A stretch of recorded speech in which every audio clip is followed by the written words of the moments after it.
Bienvenue au podcast La tête dans les poubelles. Ce matin, je reçois John Gervais, coiffeur et aussi consultant pour la clinique Capilia, une clinique qui se spécialise dans les soins pour les maladies du cuir chevelu.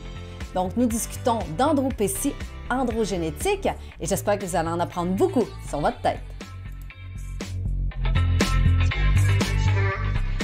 Bon matin et bienvenue au podcast La tête dans les poubelles, le podcast dans lequel on jase environnement, mode de vie zéro déchet, on jase d'actualité, de politique, d'économie, puis aujourd'hui on jase de coiffure, de tête, on discute avec notre invité de santé mentale et de cheveux, on parle d'alopécie androgénétique avec notre invité Nostaljohn de son nom sur Twitch, mais John dans la vraie vie. Donc, bonjour John, bon matin, comment vas-tu?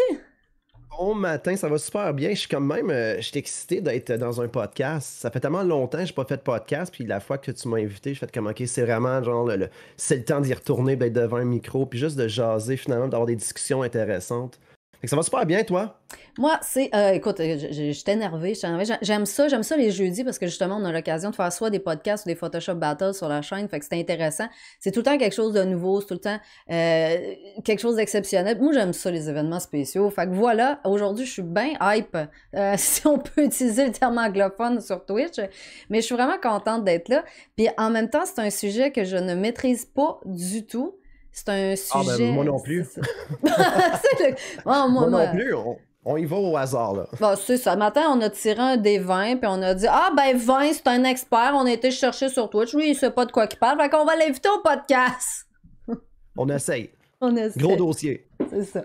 Fait que, pourquoi on discute de santé mentale? Pourquoi on discute de tête, de cheveux et de cette maladie qui est l'alopécie androgénétique? Là, vous allez me dire, écoute, ça a sûrement rapport avec l'événement de Will Smith, cette affaire-là. Hein, parce qu'on sait tous qu'il est arrivé une petite dérape qui a fait sortir dans les médias cette maladie-là, ou du moins les maladies qui sont liées aux cheveux. Et là, non, c'était vraiment pas prévu. OK, il avait pas fait ça avant qu'on réserve la date avec Nostaljohn, mais je trouve quand même que c'est intéressant d'en discuter parce que, veux pas, les personnes ont commencé à en discuter énormément. J'ai des collègues au travail qui se sont mis à spotter des personnes dans leurs entourages. Puis là, tu t'es rendu des experts parce que là, ils ont été voir sur Internet.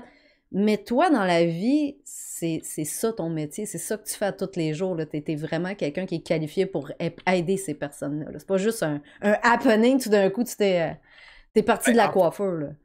Non, mais c'est ça. À la base, ça fait 15 ans que je suis coiffeur. J'ai commencé en coiffure, puis pendant 15 ans, je me suis intéressé à toutes les... à tout ce qui pouvait toucher la coiffure. Pas nécessairement juste de coiffer ou de faire de la coupe ou de faire des colorations, peu importe. Je me concentrais beaucoup aussi justement sur les différentes alopécies puis les maladies du cuir chevelu. Donc la trichologie, finalement.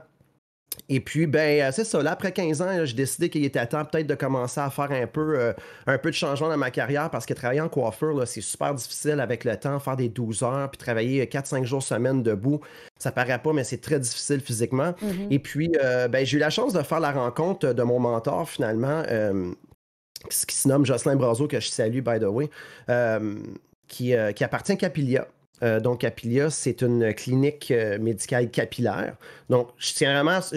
En commençant, je tiens vraiment à dire que je ne suis pas un médecin. C'est pas parce que c'est une clinique capillaire, clinique médicale capillaire que je suis médecin, je suis consultant. Mais on travaille en équipe avec des médecins, avec des chirurgiens plasticiens pour tout ce qui est greffe de cheveux. On travaille avec des infirmiers pour les injections PRP, donc qui est le plasma riche en plaquettes. On va revenir là-dessus probablement éventuellement dans le podcast.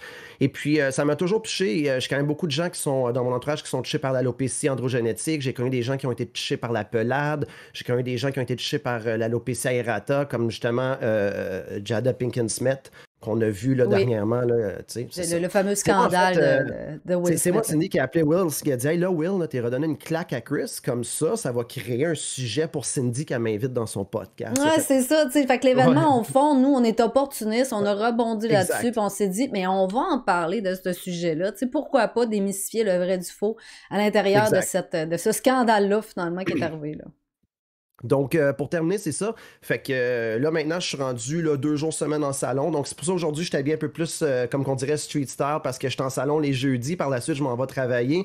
Mais en général, quand je suis en clinique, là, je rencontre des gens qui vont souffrir de certaines alopécies. En général, c'est plus androgénétique. C'est des gens qui veulent régler, donc qui veulent aller dans une approche plus corrective. Donc, on va prévenir la perte du cheveu avec, avec des injections justement de mésothérapie ou de PRP, ou bien on va analyser le tout pour aller faire des greffes de cheveux. Mais OK. je couvre de tout, je couvre de tout. OK.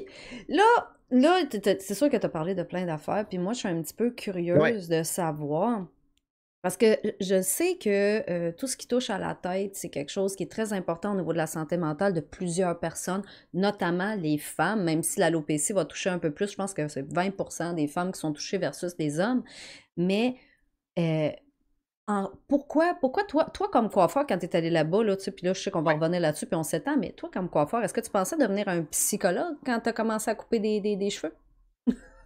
Euh, Je dis, tu sais, on C'est une niaise, bonne mais question, en c'est fait. ça Mais non, pareil, mais là. écoute, c'est aussi niaiseux que ça. Puis encore là, je me dis pas psychologue parce que j'ai pas les Non, études, non, mais j'ai mais. des amis qui sont psychologues, puis on en parle souvent. Puis j'ai un de mes amis que ça fait des années qu'il est un psychologue, puis elle dit, tu sais, John, elle dit, je vais donner mon respect que t'as des gens qui te racontent les mêmes choses qu'ils vont me raconter en cabine, là. Tu sais, en Ouais. cabine, elle a dit ça dans son bureau. Puis elle dit, je te lève mon chapeau parce qu'en même temps, tu dois faire autre chose. Elle dit, moi, des fois, elle dit, je suis assise, puis elle dit, je fais juste écouter, puis elle dit, je trouve ça lourd. Elle dit, j'imagine, toi, qui dois travailler aussi physiquement. Bref, c'est pas là que je vais aller, c'est que oui, je m'en doutais. Veux pas, parce que j'ai un oncle qui a été barbier coiffeur pendant des années, fait que c'est sûr qu'il a été mon inspiration pour devenir coiffeur. Et puis, je descendais souvent à la côte, je viens d'un petit village en Outaouais, puis je descendais souvent à la côte là, le jour, puis j'allais le regarder couper des cheveux, puis je le voyais là, qu'il y avait des discussions super intenses avec certains messieurs ou certaines madames.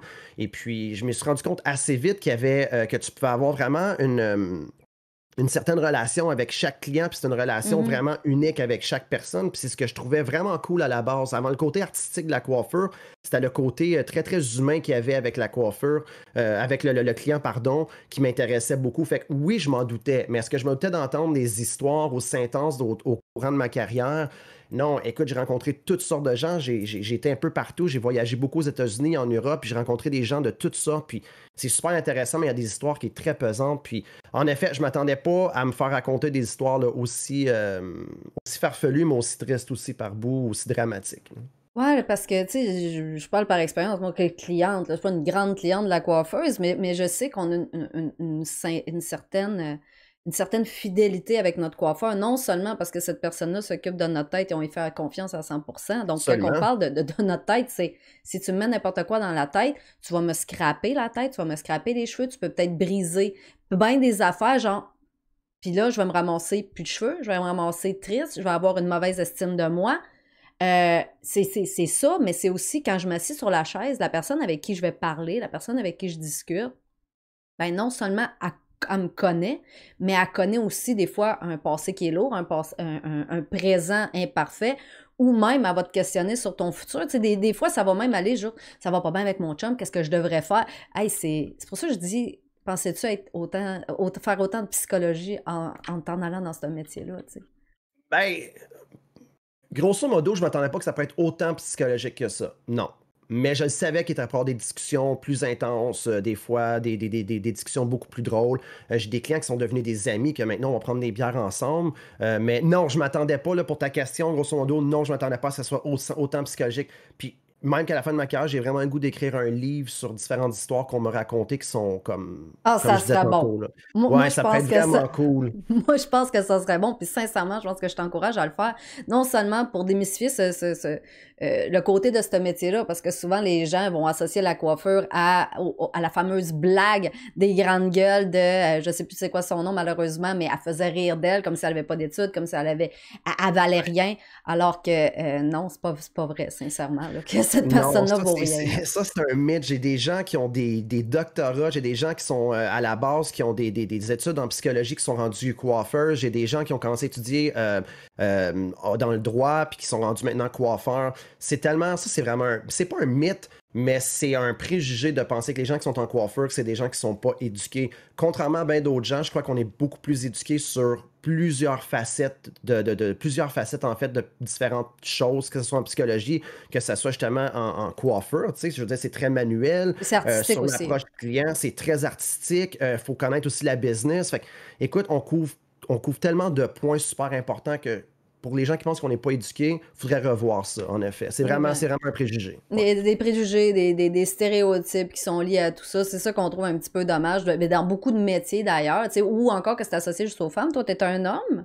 mais Ouais, ouais. il y a des hommes dans la coiffure. Il y en a même, je pense que d'excellents coiffeurs à travers le monde qui sont reconnus internationalement. Là, je pense Selon que moi, les meilleurs coiffeurs au monde, c'est des hommes. Et même juste au Québec, je peux t'en nommer plusieurs qui ont fait leur nom, puis que c'est probablement dans les meilleurs. Là. Tu sais, mais je fais que penser à Max Gourg.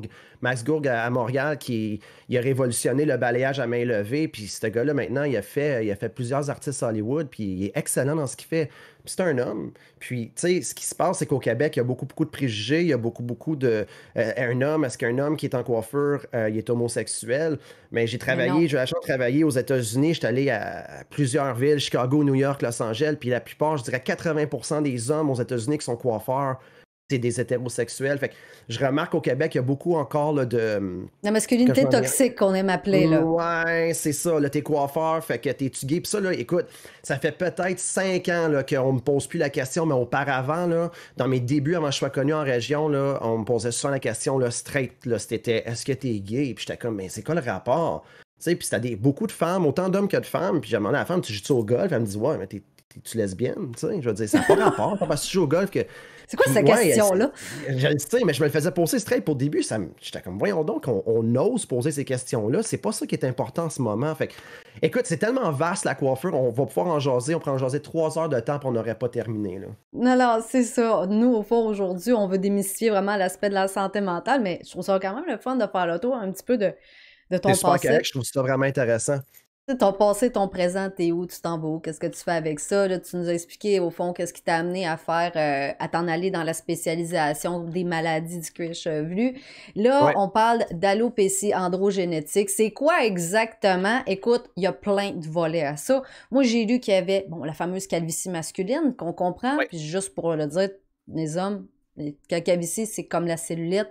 C'est normal, d'accord? On s'entend C'est avec normal. ça.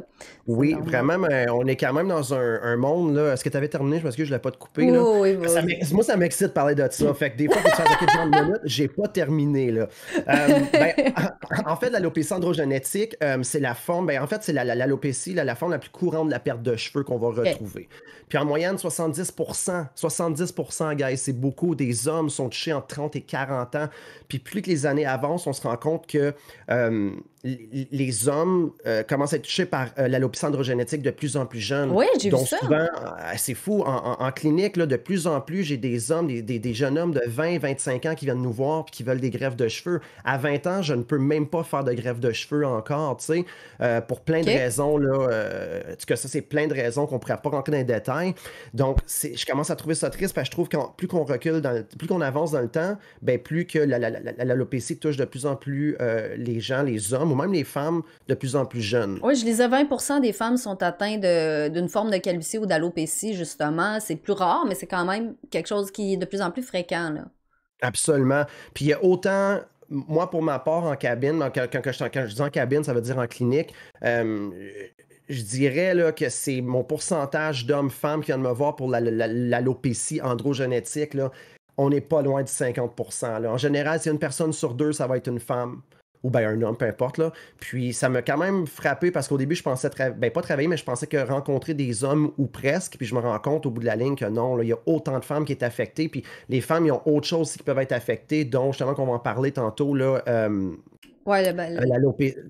Excuse-moi, au niveau de l'estime de soi, par exemple, ils vont être affectés par la charge mentale liée justement au fait qu'ils sont une femme, qui sont censées être séduisantes, qui sont censées être comme les madames à la télévision, comme la société veut qu'on ait de l'air finalement. La société donne... Il y a beaucoup plus de pression sur la femme dans la société. Un homme qui perd ses cheveux peut quand même, ça passe. Un homme qui a des cheveux gris dans la société, ça passe. La femme, ça commence à être accepté qu'une femme accepte ses cheveux gris.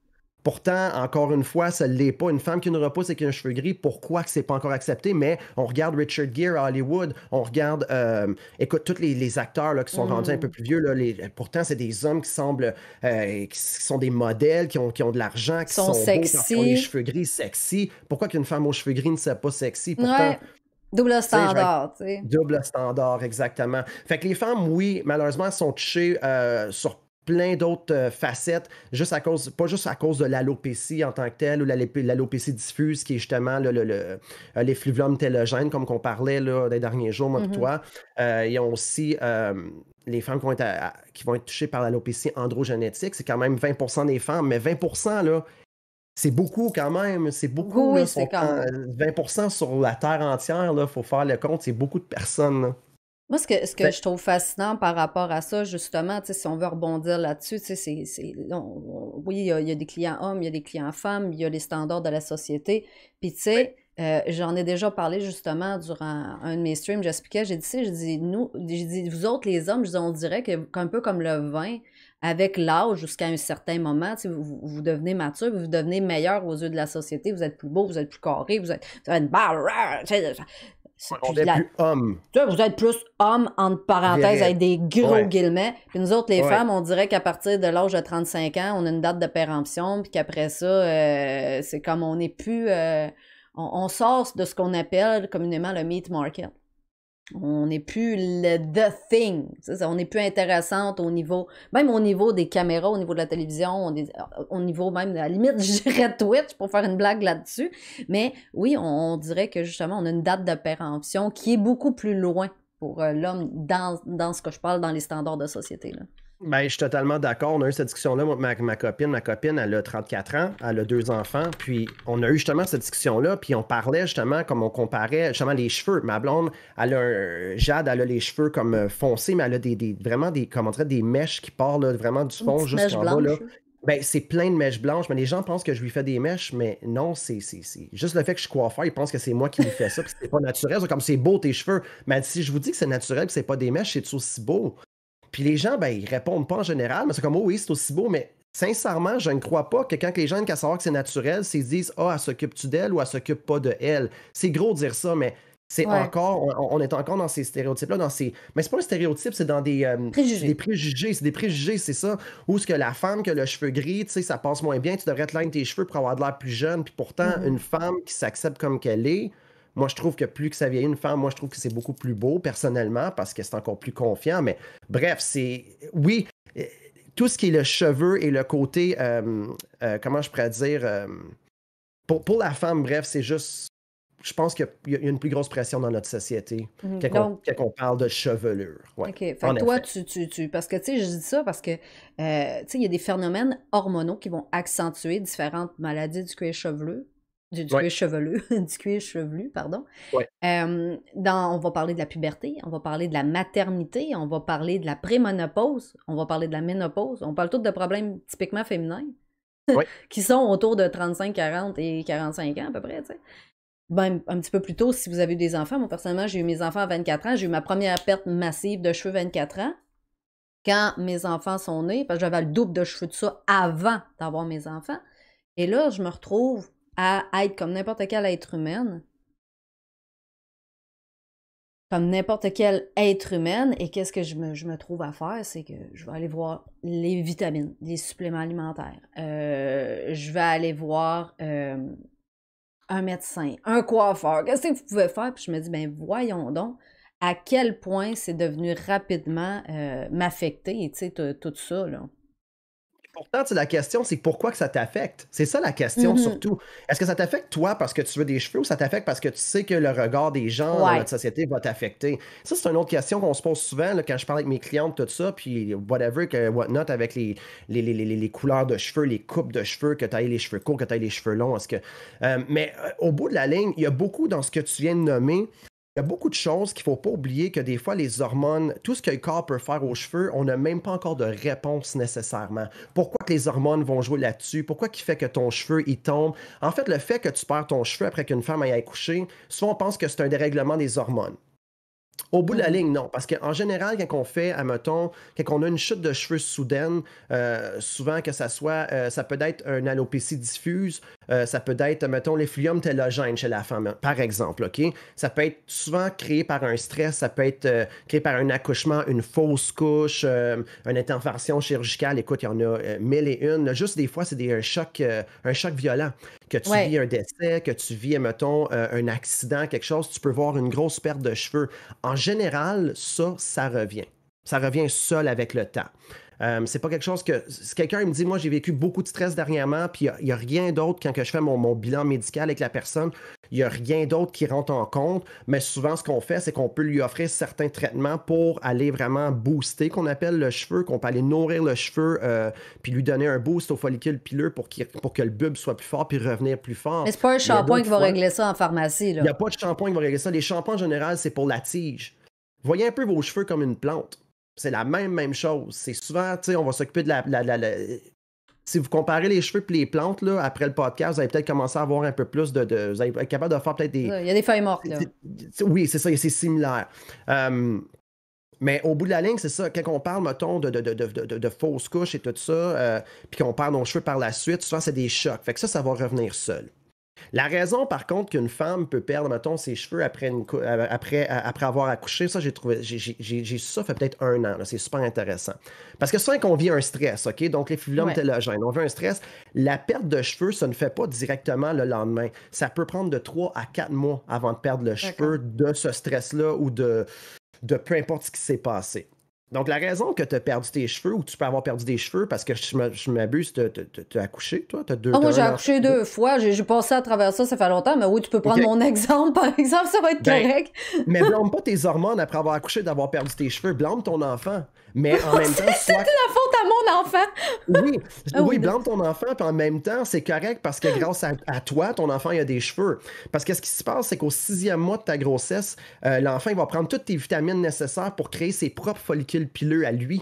Puis c'est ce choc-là qui fait que quand tu l'accouches, au bout de la ligne, c'est ça qui fait que tu perds tes cheveux par la suite. C'est ce choc-là que lui, il a été prendre tout ce qu'il avait de besoin, toutes les vitamines nécessaires, il a tout pris ça de lui pour pouvoir se créer, ou de elle, je sais pas, là, c'est... j'ai les deux. Les deux, et voilà. Bon, mais il a créé ses follicules pileux à lui, donc c'est comme s'il les avait volés, il a volé tes pouvoirs, puis il les a donnés à lui. Enceinte, c'est vraiment ça qui arrive. Puis on le dit, moi, j'avais tendance à le dire, je dis, nous, on devient comme une petite prison pour cet enfant-là, puis on le nourrit, mais c'est sûr qu'on prend une énorme partie de notre corps, de tout ce qu'on consomme pour le donner à cet enfant-là. Notre corps va être boosté justement en hormones durant une certaine période parce que justement, il fabrique, puis après ça, ben, le bébé est plus là, le corps fait comme ah, ben, plus besoin. Lui, là, il quitte le bateau. Ben oui. Il quitte le bateau. Fait que ça, j'avais compris que c'était un petit peu une des raisons. Il fabrique pour 2 personnes au bout de la ligne, ton corps, quand tu y penses. Fait au bout de la ligne, quand tu perds ton cheveu, pour mettons, là, s'il y a des femmes là, dans le chat qui ont accouché ou qui vont accoucher puis qui se demandent pourquoi qu'on perd nos cheveux par la suite, ben dites-vous que c'est une bonne chose parce que c'est votre enfant qui a pris le temps d'aller chercher toutes les vitamines nécessaires pour se créer son propre follicule pileux, donc ses propres cheveux, ses poils qu'il va avoir éventuellement. Puis c'est pour ça que toi, par la suite, c'est ce petit choc-là qui fait que tu perds tes cheveux 3 à 4 mois plus tard. Donc, n'oubliez jamais que si vous vivez, admettons, que ce soit un choc affectif violent, un régime drastique, les gens qui vont souvent aller keto, ils vont avoir des carences en fer. Oui, j'ai lu ça. C'est super important de faire attention à ça. Si vous vivez un stress intense, que ce soit un gars ou une fille, peu importe, si vous vivez un stress intense, puis vous voyez une couple de mois plus tard, vous perdez des cheveux, revenez toujours 3-4 mois. Demandez-vous pas ce que vous avez vécu la semaine dernière, ça n'a pas rapport. Demandez-vous qu'est-ce que j'ai vécu 3 à 4 mois derniers mois pour savoir qu'est-ce qui se passe avec mes cheveux en ce moment. Si vous êtes capable de vous répondre à ça, ben vous allez vous sauver une consultation en clinique ou avec votre médecin. Puis vous allez vous sauver aussi probablement le temps d'aller chercher des multivitamines X, Y, Z chez la pharmacie, d'investir une somme d'argent faramineuse dans des produits comme NutriCap X, Y, Z, que ça marche juste pour un temps. Puis peut-être que tu seras d'accord ou non avec moi là-dessus, Nostalgiane, mais moi, je me rappelle que quand j'avais fait mes tests zéro déchet, les compagnies nous envoyaient une quantité astronomique de produits à tester. Genre, toutes les compagnies voulaient que je teste leur shampoing en disant « Mon shampoing est plus naturel, mon shampoing est meilleur, mon shampoing va sauver vos cheveux, X, Y, Z, puis à m'amener. À force de lire là-dessus, j'ai fini par découvrir, regarde, parce que qu'est-ce qui est titre, c'est mort. Là. C'est mort, il n'y a rien. Hein. C'est ça, c'est vivant. C'est la tige. Ça, c'est mort. Ça. Fait que si tu rajoutes un produit, il n'y a pas rien qui va réparer ça. Oui, ils vont mettre du silicone pour que ça reste beau, mais il n'y a pas rien qui va faire en sorte que lui, il est plus mort. Là, fait à partir de... En fait, t'as deux parties. Tu peux avoir un cheveu qui est définitivement mort, que peu importe les traitements que tu vas mettre, il n'y a rien qui peut faire. Donc, on parle de la tige. On parle surtout aussi, ça, c'est plus l'esthétique de la tige, donc l'esthétique du cheveu en général. Oui, il y a des traitements que tu peux aller donner d'une certaine protéine à ton cheveu pour qu'il reprenne des forces, pour qu'il revienne plus soyeux, qu'il revienne plus beau, que finalement, c'est que ses écailles ne soient pas... parce que souvent, mettons qu'on va... Oui, mettons on va décolorer un cheveu, donc on dirait un bleach le cheveu. Ben, les écailles se trouvent comme un peu comme une écaille de poisson. Mais souvent, ce qui arrive, c'est qu'aussi, si on vient trop qu'à le remplir, le cheveu, OK? Un peu comme ton estomac. Si on vient qu'à trop le remplir de nutriments, ou bien qu'on vient qu'à rentrer dans le cheveu en tant que tel pour aller le décolorer, parce qu'on veut enlever vraiment toutes les... je cherche les mots, là, les pigments du cheveu pour aller chercher, mettons, le plus blond possible.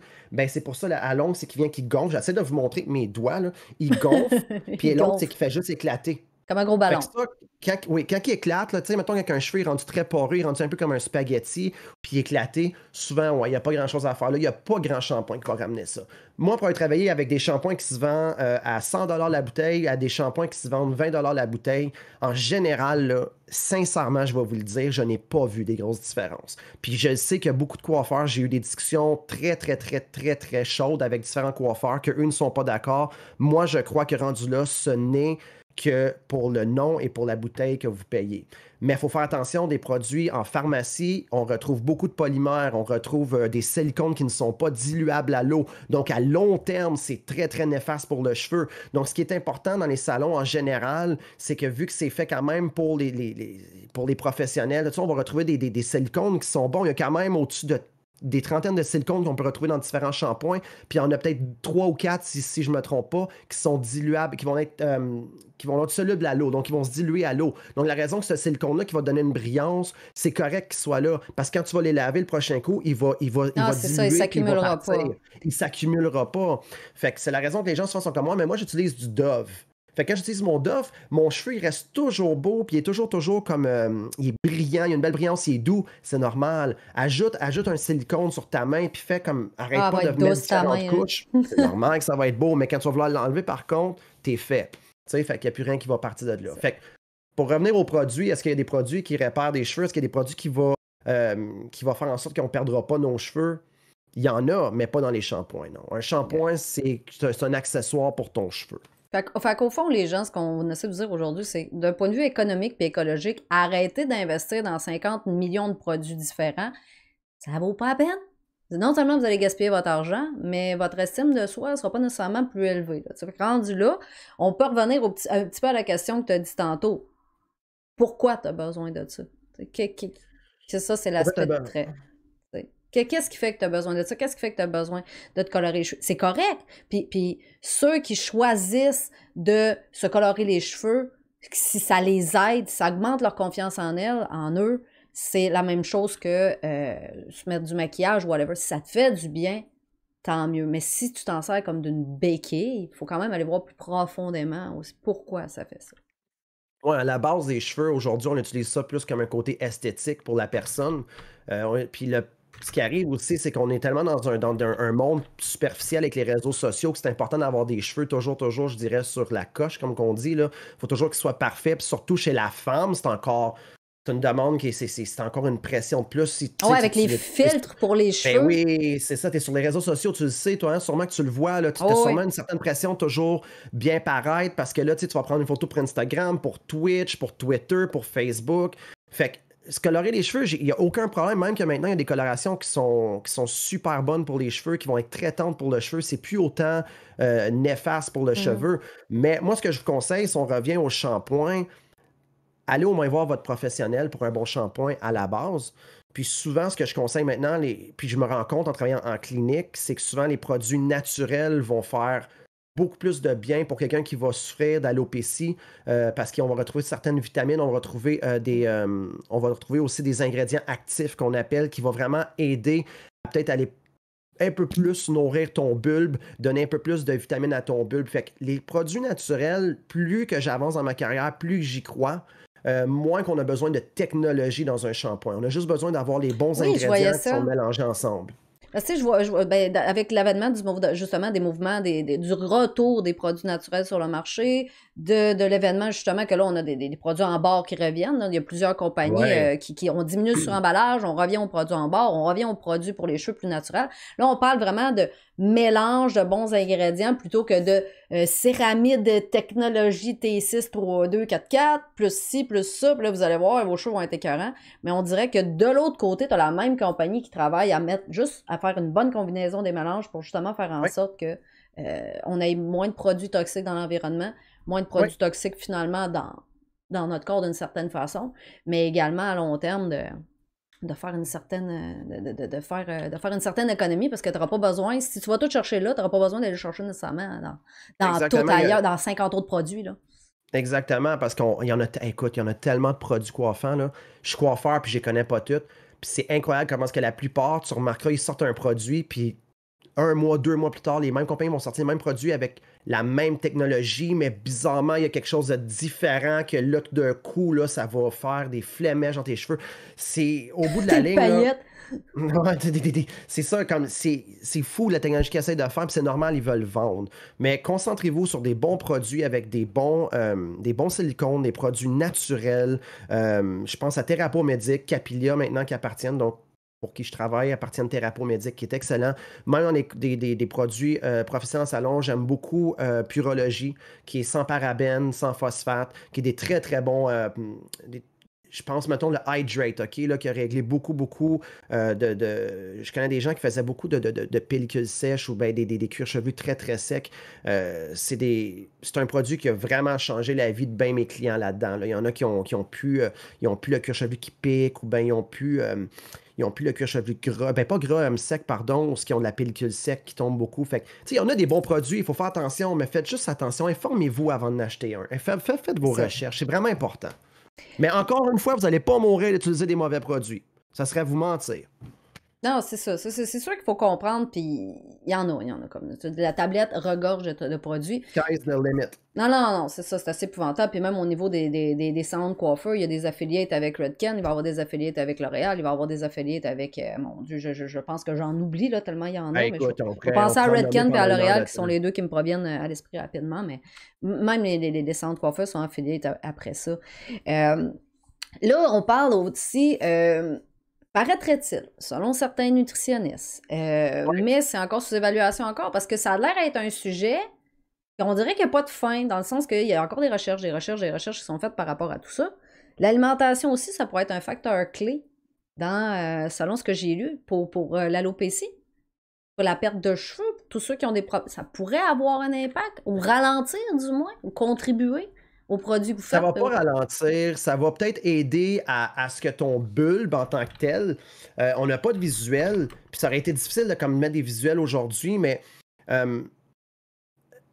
mettons, comment je pourrais vous expliquer ça, là, grosso modo, ça va pas, c'est pas mauvais. C'est un peu comme ton corps a besoin, ton corps, là, il a beaucoup plus besoin de toutes les vitamines que ton cheveu, OK, on va se le dire. Fait qu'en partant, là, moi, c'est ce que je dis souvent là, en clinique, si tu prends tes multivitamines tous les jours, t'as plus besoin de te stresser pour ton cheveu parce que de toute façon, là, même si tu prenais toutes les vitamines nécessaires, tu sais, je pense notamment à la vitamine A, la vitamine B3, B5, B6, la B8, c'est toute la vitamine E, la vitamine D, c'est toutes des vitamines qui sont pas nécessaires pour le cheveu, mais qui sont extrêmement bons pour le cheveu. Qu'est-ce que ça va faire? Ça va donner un cheveu peut-être un peu plus volumineux, un peu mieux nourri. Le bulbe va être un peu mieux nourri, mais moi, là, j'ai pas de pourcentage à donner, mais si moi, j'en aurais à donner un, moi, je crois que ce serait peut-être 5% de ce qui peut apporter à empêcher, mettons, que l'affinement du cheveu progresse. Puis encore 5%, je crois que c'est beaucoup. C'est juste un surplus qu'on peut donner. Plus quelqu'un qui va souffrir d'alopécie androgénétique ou même d'alopécie diffuse ou peu importe d'une alopécie, c'est juste important d'avoir une bonne alimentation, puis de juste avoir toutes ces vitamines, de faire sûr que tu n'as pas de carence en fer, de faire sûr que tu as ta glande thyroïde et correcte, donc ta TSH. Tout ça, c'est super important. Mais est-ce que bien manger va faire une différence? Oui. Est-ce que ça va faire que ton alopécie va arrêter? Non. Je vous explique, puis ça, c'est réel ce que je vous explique. J'ai fait un test 2 ans passés. On tombe en confinement. Je suis arrêté de travailler pour 2 mois. Je suis quelqu'un qui est assez en forme, qui est assez actif, mais je me dis, je veux vraiment faire différentes. Je vais essayer des choses pour mes cheveux. Je vais arrêter de consommer de l'alcool. Je vais commencer à courir parce que les gyms étaient fermés. Je vais courir, je vais faire tant de kilomètres par jour, à 4 fois par jour. Puis je ne vais manger que des bonnes choses, que des bons légumes. Je ne mangerai pas de gras, pas de pizza, rien, pas de fast-food, mais que de la bonne bouffe. Ça a pris 1 mois et demi, puis mes cheveux, je les ai vus avoir un meilleur... je dirais il y avait une meilleure tenue, fait qu'il y avait plus de volume. Il y avait pas une meilleure densité, mais mon cheveu, est-ce qu'il était moins affiné ou plus affiné? Non, il est resté pareil, mais je trouvais qu'il était plus brillant puis il se peignait un peu mieux. C'est la seule différence que j'ai pu voir à avoir fait ce test-là dans, mettons, pendant 2 mois de temps. Par la suite, j'ai fait l'effet contraire. J'ai recommencé à prendre de l'alcool, j'ai recommencé à manger de la pizza, du fast-food, je m'entraînais un peu moins. J'ai vu mon cheveu devenir plus mou, un peu moins de corps, un peu comme qu'est-ce que nous, on sent. Tu sais, quand on fait pas Plus gras, d'exercice. peut-être? Genre? Peut-être un peu plus gras, oui, mais ça me fait penser à juste notre corps en général. Quand on fait pas d'exercice physique, quand on mange pas bien, on se sent comme blas. Ton cheveu se sent blas aussi. Mais est-ce que ça va affecter la perte de cheveux en tant que telle? Est-ce que ça va l'aider? C'est juste bon de mettre ça sur son côté à nous, mais il y a beaucoup d'autres choses qu'il faut ajouter à ça pour dire que, ah oui, j'arrête l'alopécie androgénétique que je vis en ce moment. OK. Fait que là, on s'entend sur quelque chose, là. Les compagnies, le marketing nous dit notre shampoing va vous aider, nos petites pilules miracles vont vous aider. Si vous mangez tel supplément, ça va vous aider. De ce que je comprends, marketing. Là-dessus, on a comme 2%, 2% de réalité de côté effectif. Là, c'est pas. Je parle dans les génériques. Là. Je parle dans les génériques. Je suis pas médecin, mais je pense que ça serait juste bon de prendre ses vitamines, point. Peu importe ce que ça va faire à ton cheveu, prenez vos vitamines, on sait tout. Si, mettons, tu me disais laquelle vitamine que tu me conseillerais le plus, la vitamine D, c'est la vitamine la plus importante. Pour les os. Oui, puis pour plein... Écoute, il y a tellement de bénéfices. J'ai un de mes clients qui a étudié la vitamine D, puis il étudie encore la vitamine D, il se concentre que là-dessus, c'est un... c'est comment est-ce qu'on appelle ça, le monde là, qui entraîne les gens dans les gyms. Là. Puis, il est nutritionniste. Un nutritionniste? Oui, un nutritionniste, mais aussi, il donne des... Un kinésiologue? C'est ça, genre, mettons. Puis c'est beaucoup concentré sur la vitamine D, puis il a dit l'humain pourrait pratiquement que vivre avec la vitamine D. Mais même les pharmaciens et les médecins s'entendent pour dire que nous, au nord du 45e parallèle, on n'a pas le choix de prendre la vitamine D. On n'a pas assez de soleil. Exactement. Par une autre vitamine qui est importante, si on parle de cheveux, ben, il y a la vitamine E. Parce que si tu veux, mettons, une bonne santé pour ton cheveu, ben la santé de ton cuir chevelu, il est quand même super important. Fait que la vitamine E, ce qu'elle fait, c'est qu'elle va stimuler la circulation sanguine au niveau de la racine. Puis on va en reparler de ça à quel point que la circulation sanguine, c'est très, très important quand on vit d'un affinement. Donc, quand je parle d'affinement, on parle d'alopécie androgénétique, on peut parler d'alopécie diffuse. Tout ce que le cheveu, il devient qu'à être affiné, ça veut dire que le bulbe, il commence à manquer. Il manque de vitamines. Il arrive quelque chose. Il y a une carence. Ouais, fait qu'il va aller chercher ailleurs, là. Exactement. Donc, la vitamine E pourrait être super importante, puis elle va donner aussi peut-être une pousse un peu plus rapide pour les gens qui veulent faire pousser leurs cheveux.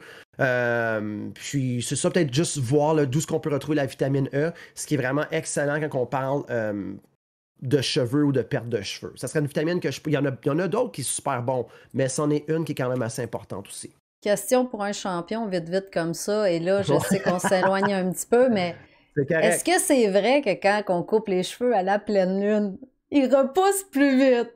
C'est tellement niaiseux, ça. Ben non, c'est un mythe. Ah, il y a un salon à Montréal depuis des années, OK, qui rouvre quand il y a une pleine lune. Il fait je sais pas trop, il fait des spéciaux. Puis en même temps, quand tu arrives, il te donne un verre de champagne, tu te fais couper les cheveux à la pleine lune. Puis semblerait-il là, que c'est... OK, il y a des things autour de ça, là. Ah, écoute, moi je ne crée pas à ça. C'est comme les gens qui disent coupe tes cheveux, il va pousser plus vite. Ben non, ton cheveu, il pousse d'ici. Il pousse pas de la tige. Coupe ici, il va juste être plus en santé, mais il va pas pousser plus vite d'ici. Ah, c'est ça, il va moins s'effilocher, là. C'est comme, il va juste pas éplucher, là.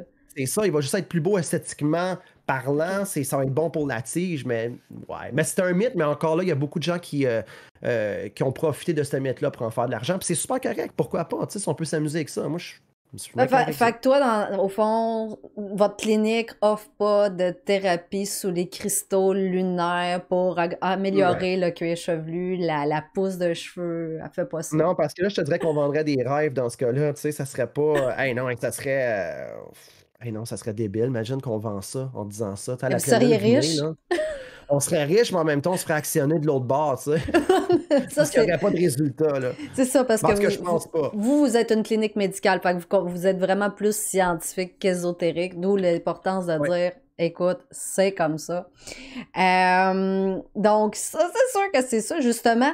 Comment, au fond, parlant de la clinique médicale, parlant Ouais. d'alopécie, toi, t'accompagnes les clients dans ce processus-là, que ce soit de la consultation, que ce soit dans les traitements, comment ça fonctionne? Ben, c'est simple, c'est un peu comme aller voir un médecin ou aller voir un dermatologue. Les gens, ils nous appellent. Souvent, c'est des gens qui vont remplir. On va leur envoyer un questionnaire médical à remplir qu'on va essayer de revoir avant de le rencontrer. Parce qu'on a des questions très spécifiques à poser comme question pour savoir si c'est androgénétique. Est-ce que c'est. Des fois, il y a des. Malheureusement, des fois, il y a des gens qui vivent une situation qui doivent aller voir un médecin. Ils doivent aller voir un spécialiste. Comme je disais tantôt, moi, je ne suis pas médecin, je peux pas, je ne me dirai jamais médecin. Je n'ai pas droit de diagnostiquer quelque chose. En général, quand c'est une alopécie androgénétique, je ne peux pas te dire je vais donner un diagnostic de ça, mais c'est très évident que ça l'est. Fait que puis notre Mais médecin comme nous, tu vas lui dire on a d'aller voir un médecin pour avoir un diagnostic pour que vous, après ça, vous puissiez traiter adéquatement, là. donc, quand c'est alopécie androgénétique, là, je veux dire, je te ferai pas perdre ton temps à aller voir un médecin. C'est par les questions qu'on a, qui a été montée justement par un médecin et puis mon directeur médical, quand il remplit la question, là, c'est aussi simple, si tu remplis toutes les cases, puis maintenant, juste par la... Je peux regarder quelqu'un puis dire c'est androgénétique. Je peux regarder quelqu'un et dire tu vis en ce moment de l'alopécie areata. Je peux regarder quelqu'un et dire c'est de l'alopécie diffuse. C'est facile une fois qu'on connaît exactement qu'est-ce qu'il faut voir visuellement. Donc, les gens ils viennent s'asseoir. J'ai un bureau, comme un peu comme un médecin. On s'assoit, on jase.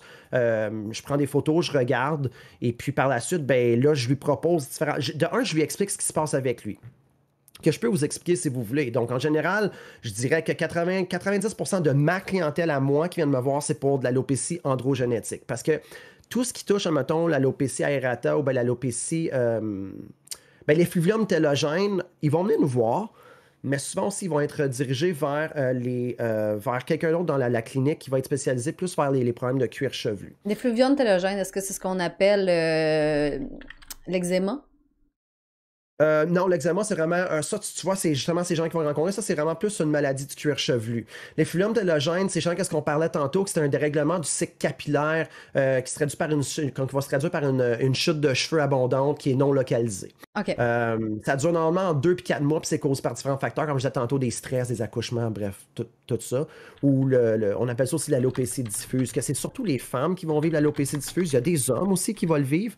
Les phlébomes télogènes, tout le monde peut en vivre de ça, là, c'est pas juste les femmes, mais ça vient souvent chez la femme à cause que, tu sais, je veux dire, les hommes, on n'accouche pas, nous, tu sais, bien sûr. Non, c'est ça. Fait que, T'avais pas cette chance, entre non, on n'a guillemets-là. pas cette chance, exactement.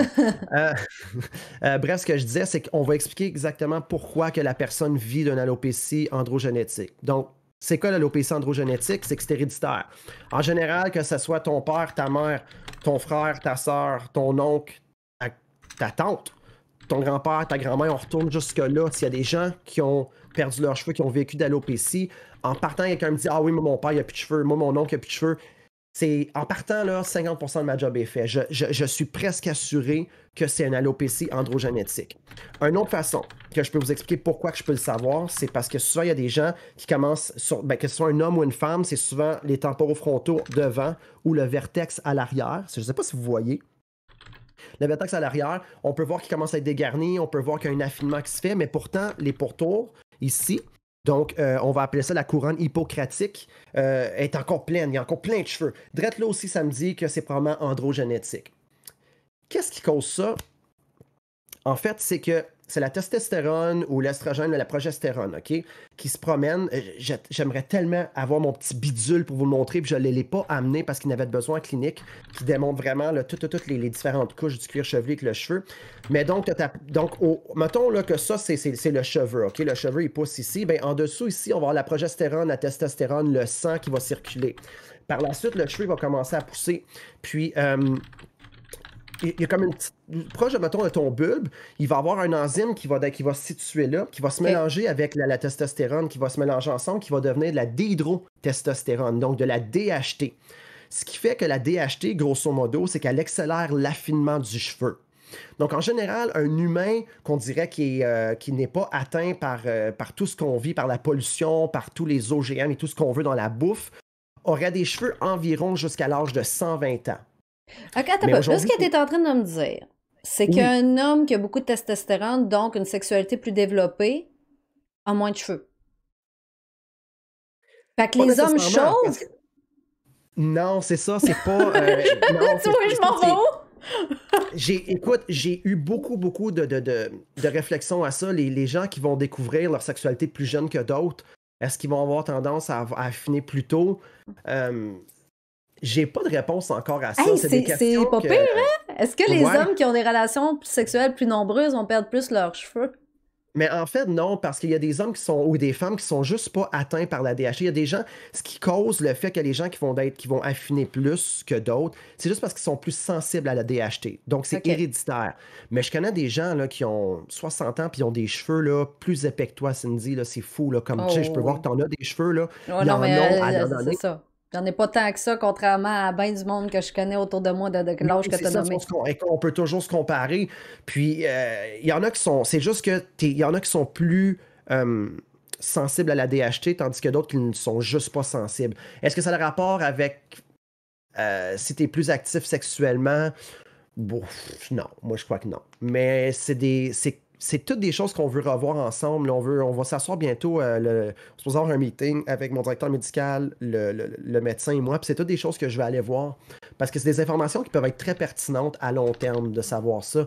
Mais selon moi, non. Je crois que quand tu es juste sensible à la DHT, peu importe que tu aies 10 relations par semaine sexuelles ou tu en aies une par année, je crois que si tu es sensible à la DHT, tu Tu vas quand dois être même sensible à la tu vas DHT, là. souffrir de l'affinement puis tu vas souffrir de l'alopécie androgénétique. Il y a une Fait question que c'est dans une le bonne chat question. par rapport à ça qui dit les outils chauffants, fer plat, frisés peuvent-ils empirer la perte de cheveux? Ouais, c'est qui pose cette question-là que je vois Mina, pas? Mina nous a posé Mina! cette Salut question. Mina, merci pour la question. La seule chose, c'est que ça peut être des bris mécaniques. Donc, tu peux brûler ton cheveu. Donc, à long terme de le brûler, tu vas le casser. Est-ce que ça peut entraîner à avoir une perte à long terme? Il faudrait vraiment que tu te brûles intensément ou que tu sois très dur sur ton cheveu, mais je ne crois pas, non. Ça, c'est des bris mécaniques qu'on appelle, donc que ce soit par des brosses, par la chaleur, mais en partant, si tu utilises des bons produits qui vont protéger, contre la chaleur, en partant, tu ne devrais pas avoir ces problèmes-là, non. Tu devrais aussi savoir comment régler ton fer, fait que le professionnel que tu étais voir devrait t'expliquer par rapport à ton type de cheveux, quelle chaleur qui serait parfait pour ton cheveu Ah, pour ne ouais, pas vois-tu, je non ne savais plus. pas ça, moi. Ouais, ben c'est un cheveu fin, on va pas mettre ça à 490. Il y a pas du temps, 3,90 pour un cheveu fin. Si tu as un bon fer plat, tu vas être correct. Fait que tu vas moins brûler ton cheveu, disons. Donc, voyez-vous, les outils qu'on nous vend dans les pharmacies viennent pas avec un mode d'emploi. Mais ton professionnel, lui, il vient avec un mode d'emploi. Fait que va consulter ton professionnel avant d'acheter des cassins à 45$. Puis Ouais. tu vas peut-être avoir moins de problèmes. Hein? Ça revient à dire qu'est-ce qu'on disait. Moi, ma grand-mère, elle le disait, puis ça doit pas être la seule grand-mère qui disait, je suis trop cheap pour acheter des produits de mauvaise qualité. Donc, c'est important, puis ça, c'est une façon de ne pas gaspiller, hein, d'acheter la bonne affaire en partant, d'aller s'informer, donc d'être conscient du produit qu'on achète, au lieu de se dire, je suis stressé, c'est intense, c'est là que je veux régler mon problème, je règle tout de A à Z, et finalement, on fait des mauvais choix, et on gaspille, finalement. Argent J'aime ça ce qu'elle et dit. Je suis trop cheap pour acheter. Comment est-ce qu'elle dit ça? elle dit je suis trop cheap pour acheter elle dit je suis trop cheap pour acheter peu cher. Elle a raison. Moi, je suis d'accord avec elle, là.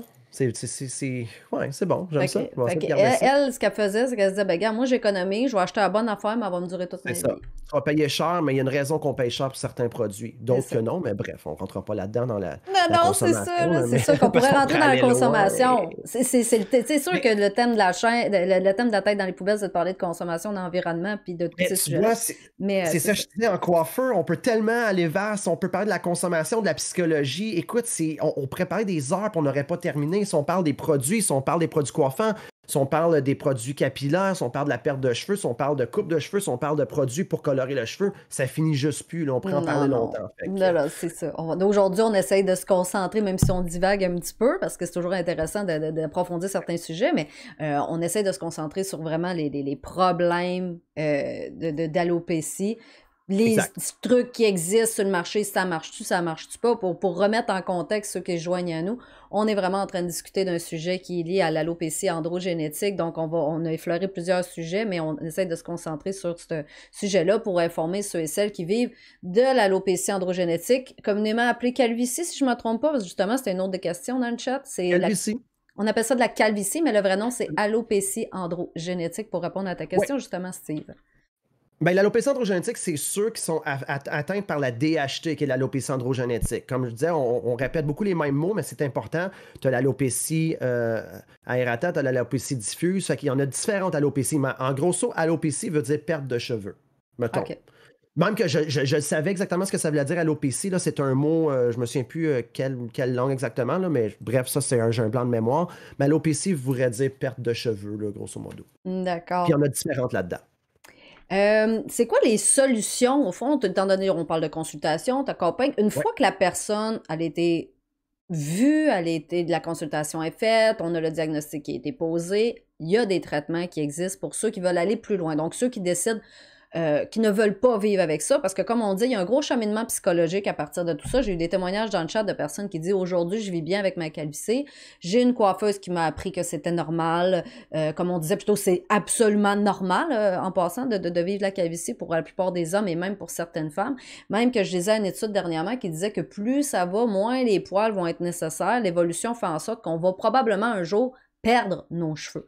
La raison que... Oui, tu as raison. C'est pour ça que je pense que c'est de plus en plus jeune, les gens qui perdent leurs cheveux. C'est ça. Donc, de façon évolutive, notre corps, présentement, est en train de s'adapter pour qu'éventuellement, les cheveux n'existent... Le poil, en général, sur le corps humain n'existe plus. Et même, c'est... comment que ça s'appelle? C'est Radio-Canada, au fond, ils n'ont pas les désinformateurs ou les désinformateurs, je ne sais plus comment ça s'appelle, en tout cas, justement, ils démystifiaient ces trucs-là, puis ils expliquaient que ça faisait en sorte qu'avec, à long terme, dans les prochaines centaines, 200 et même peut-être 1000 ans, les cheveux n'existeraient probablement plus parce que ça ne serait plus nécessaire. Semblerait-il. Ça pourrait expliquer.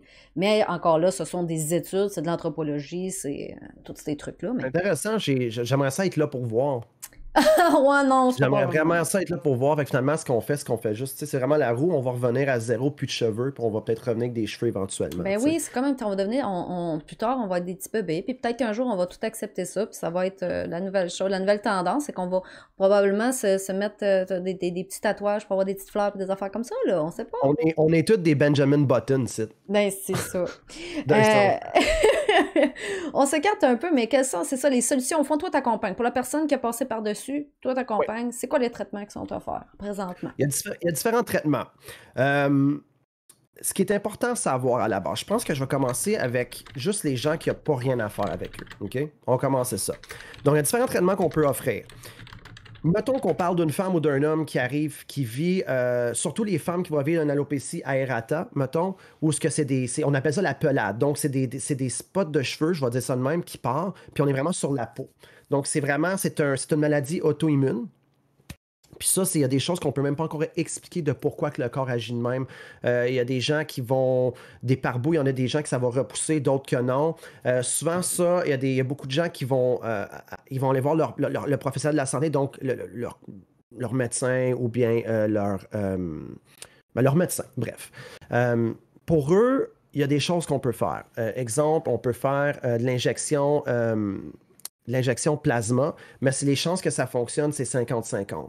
Donc, pour ces gens-là, ou bien les gens qui vont souffrir d'alopécie androgénétique, mais qui sont rendus vraiment avec une couronne, puis qu'il n'y a vraiment plus de cheveux, souvent, il n'y a plus grand-chose qu'on peut faire. Donc, on va parler de prothèse capillaire rendu là. Donc, là, je vois les gens s'en venir en disant « Ah, une perruque! » Les prothèses capillaires, ce n'est plus des perruques, guys. Il y a des prothèses capillaires que je vous présenterai des clients ou des patients que j'ai. Je mettrais un gars de 20 ans avec des cheveux sur la tête, puis un gars de 30 ans avec une prothèse capillaire, puis vous n'allez pas pouvoir dire lequel qui a des vrais cheveux ou pas. C'est très, très naturel, c'est super bien fait. Fait qu'il y a des gens qui ont accès à ça, puis ça, c'est pas un traitement, c'est un... Comment je pourrais dire? C'est une option de plus qu'on offre aux gens où il n'y a plus rien à faire. Les prothèses capillaires doivent être probablement beaucoup utilisées pour les gens, par exemple, qui ont des cancers, là. Pour les cancers, oui. Pour les cancers, il y a encore des traitements qui sont faits, mais moi, je ne traite pas beaucoup ça, malheureusement, les cancers, pour plein de raisons personnelles. C'est très, très... c'est très demandant psychologiquement traiter des gens avec les cancers. Puis c'est très, faut être fait fort pour ça. Fait que moi, c'est des cas que j'ai décidé de ne pas prendre pour différentes raisons personnelles que je ne vais pas aller je vais pas aller là-dedans en ce moment. Mais oui, il y a différentes choses qu'on peut faire. Mais oui, il y a beaucoup de femmes qui vont porter des... Là, on appelle ça plus comme une perruque, une prothèse, mais plus perruque. Pour ceux qui ont vraiment plus de cheveux à cause de différents traitements, là, chimio ou bien de la chimiothérapie, mettons. Là. Il y a d'autres choses aussi que tu peux avoir là, en ayant là, le cancer. Donc, perruque pour ceux-là. Fait qu'on pourrait pas, mettons, je pourrais pas offrir, mettons, un traitement PRP à quelqu'un qui est en train de faire de la chimiothérapie. Ou, voyons, il y a un autre traitement aussi qu'on peut vivre là, quand on a le cancer, de la chimio ou bien La radiothérapie. Merci beaucoup, radiothérapie. Je voulais dire de la vidéothérapie. C'est souvent la radiothérapie qui va avoir un impact plus direct là, sur les cheveux. Exactement. Fait souvent, ce qui est plus facile, c'est vraiment un genre de perruque ou une prothèse aussi qu'on peut appeler, qui est très naturelle. Il y en a que c'est très, très naturel. Donc, ça paraît, ben, c'est pas grave rendu là. C'est pas ce qui est important. Mais pour ceux qu'on parle, mettons qu'on vient plus d'un côté esthétique ou qu'on vient plus dans un côté où que les gens ils veulent pas perdre leurs cheveux, il y a les air systems qu'on appelle, donc les prothèses capillaires. Par la suite, j'arrive avec les gens qui ont encore des cheveux, mais qui voient qu'il y a un affinement qui commence. On commence à avoir une alopécie, on a de l'alopécie diffuse pour la femme surtout. On va avoir une alopécie androgénétique. Comme je disais, n'oubliez pas que 70% des hommes de 30 à 40 ans sont touchés, dont 20% des femmes aussi. Fait que beaucoup de ma clientèle, c'est ça. Souvent, quand on voit qu'il y a encore des cheveux, ça, c'est bon. Fait qu'on va suggérer différents traitements. Le premier traitement à la base, le plus commun pour aller ajouter des cheveux, c'est une greffe de cheveux. Donc, il y a différentes greffes de cheveux qu'on peut faire. Il y a deux styles de greffe de cheveux qu'on peut faire. Okay. On a la FUT ou la FUE. On va mettre ça de côté. Je vais revenir plus tard à la greffe de cheveux si vous voulez. Parce que je pense que c'est pas tout le monde qui veut avoir accès à une greffe de cheveux. On peut en parler. Moi, je suis ouverte à la discussion, absolument. OK, bien, je vais vous expliquer la greffe de cheveux à la fin. Par la suite, on rentre dans le premier traitement qui est le plus populaire en ce moment, puis qui est probablement le traitement qui commence à prendre de plus en plus d'ampleur là, un peu partout, puis que les gens voient vraiment des beaux résultats depuis des années, qui a été utilisé chez les sportifs pour les muscles en tant que tel, c'est l'injection PRP. Donc, c'est du plasma riche en plaquettes. Donc, c'est que finalement, c'est qu'on fait un prélèvement sanguin puis qui est recueilli de ton propre sang. Donc, c'est très naturel à la base. On va retirer les différents éléments sanguins. Donc, les globules blanches, les globules rouges. Puis on va garder que le plasma, qu'on appelle probablement, c'est de l'or en barre, là, le plasma qu'on dit, fait que c'est vraiment une substance dans votre sang qu'on va réinjecter dans votre cuir chevelu. C'est ce qui permet la cicatrisation, le plasma en général. Exactement. Des plaquettes, des plaquettes. Hein? Puis c'est essentiel aussi à la survie des cellules. Fait que puis qui incite des facteurs, comment on dit, les facteurs de croissance qui vont jouer un rôle important dans le mécanisme du repousse de cheveux. Donc, ce que ça fait, c'est que ça booste le follicule pileux.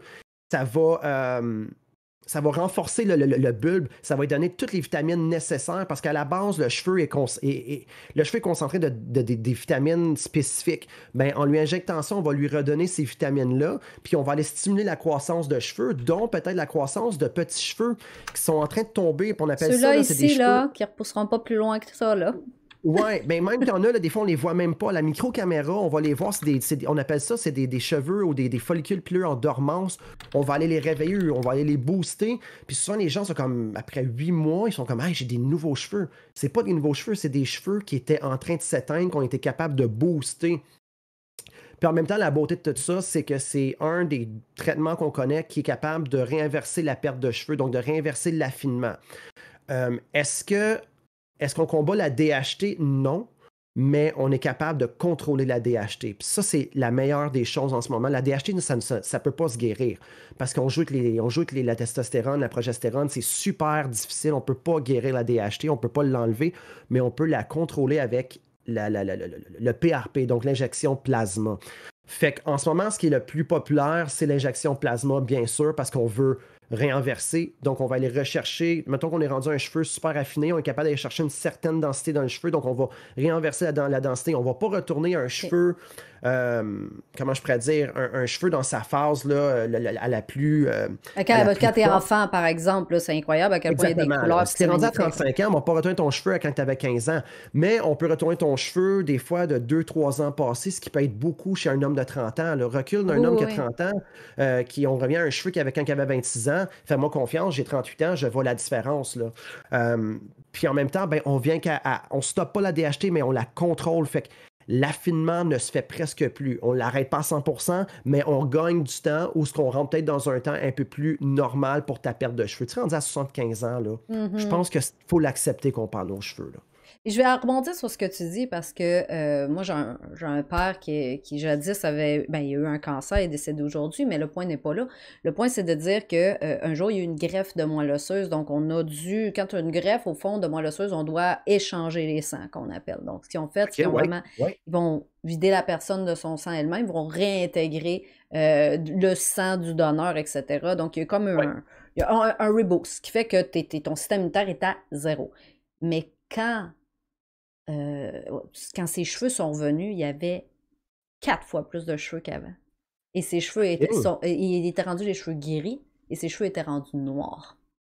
OK, Donc, le intéressant. fait d'avoir le donneur était un homme de 22 ans Ah, et voilà. et il s'est ramassé avec plus de cheveux et des cheveux noirs, tu sais, fournis, là. Puis mon père, il était rendu à 54 ans, il avait presque pas perdu de cheveux, mais là, c'était comme incroyable. Incroyable. Répète-moi, tu m'as dit qu'il y a eu, Une c'est greffe pour de la moelle moelle osseuse, osseuse. une Greffe greffe de de moelle moelle osseuse, puis osseuse, c'est ouais. ça qui a Il y fait avait qu'il y a un eu des cancer cheveux? du sang, fait qu'ils ont dû Ouais. comme faire une greffe de moelle osseuse pour restarter un nouveau sang, pour éviter que le cancer se propage davantage. Puis ça a fait Je trouve ça que... intéressant, ça. Et puis je Bon, t'invite à faire des recherches là-dessus. Le problème qui arrive, c'est que souvent avec ces greffes-là, on va faire ce qu'on appelle des GHB. oui. Puis des GVH, pardon, pas des GHB, mais des GVH. Puis les GVH, ça va s'attaquer au corps. Donc, il va avoir une réaction du corps face à ça. Fait que lui, il s'est ramassé. C'est un petit peu ça qui l'a tué, là. Il s'est ramassé avec des plaques un peu partout, une hyper-réaction du système qui se défend et qui veut faire ce qu'on appelle un rejet. C'est ça. Mais sinon, si on parle juste cheveux parlants, c'est incroyable la quantité de cheveux qui s'étaient ramassés et ses cheveux étaient redevenus noirs. Ben, c'est vraiment intéressant. C'est sûr qu'il y a une explication super médicale que, comme encore là, je dis, je suis pas médecin, qu'un médecin pourrait dire, ah ben oui, c'est pour à cause de ça, ça, ça, ça, ça. Moi, j'ai un peu mon idée de pourquoi que ça le fait ça, mais je vais quand même en parler avec le médecin. J'ai hâte d'y en parler, voir qu'est-ce que lui en pense, puis est-ce que ça serait le même pour tout le monde? Tu sais, est-ce qu'il y aurait quelque chose éventuellement qu'on pourrait apporter sans nécessairement faire Mhm. toujours un échange de moelle osseuse entre deux personnes pour avoir des Bon, je vous cheveux, le là? déconseille si vous voulez Non, non, survivre, c'est là. sûr, mais y a-tu quelque... Tu sais, c'est quand même très, très intéressant.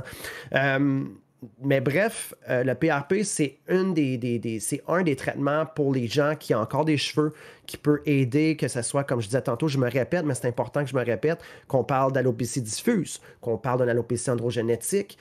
L'important, c'est que le PRP, c'est naturel. Il y a on n'a jamais vu de rejet parce que ça vient de ton sang.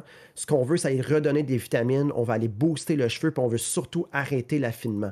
Donc, le PRP, guys, si vous vivez de l'alopécie androgénétique, un affinement, informez-vous. Je sais que moi, des fois, je vais faire de la consultation à Brossard. On a une clinique au 10-30 à Brossard.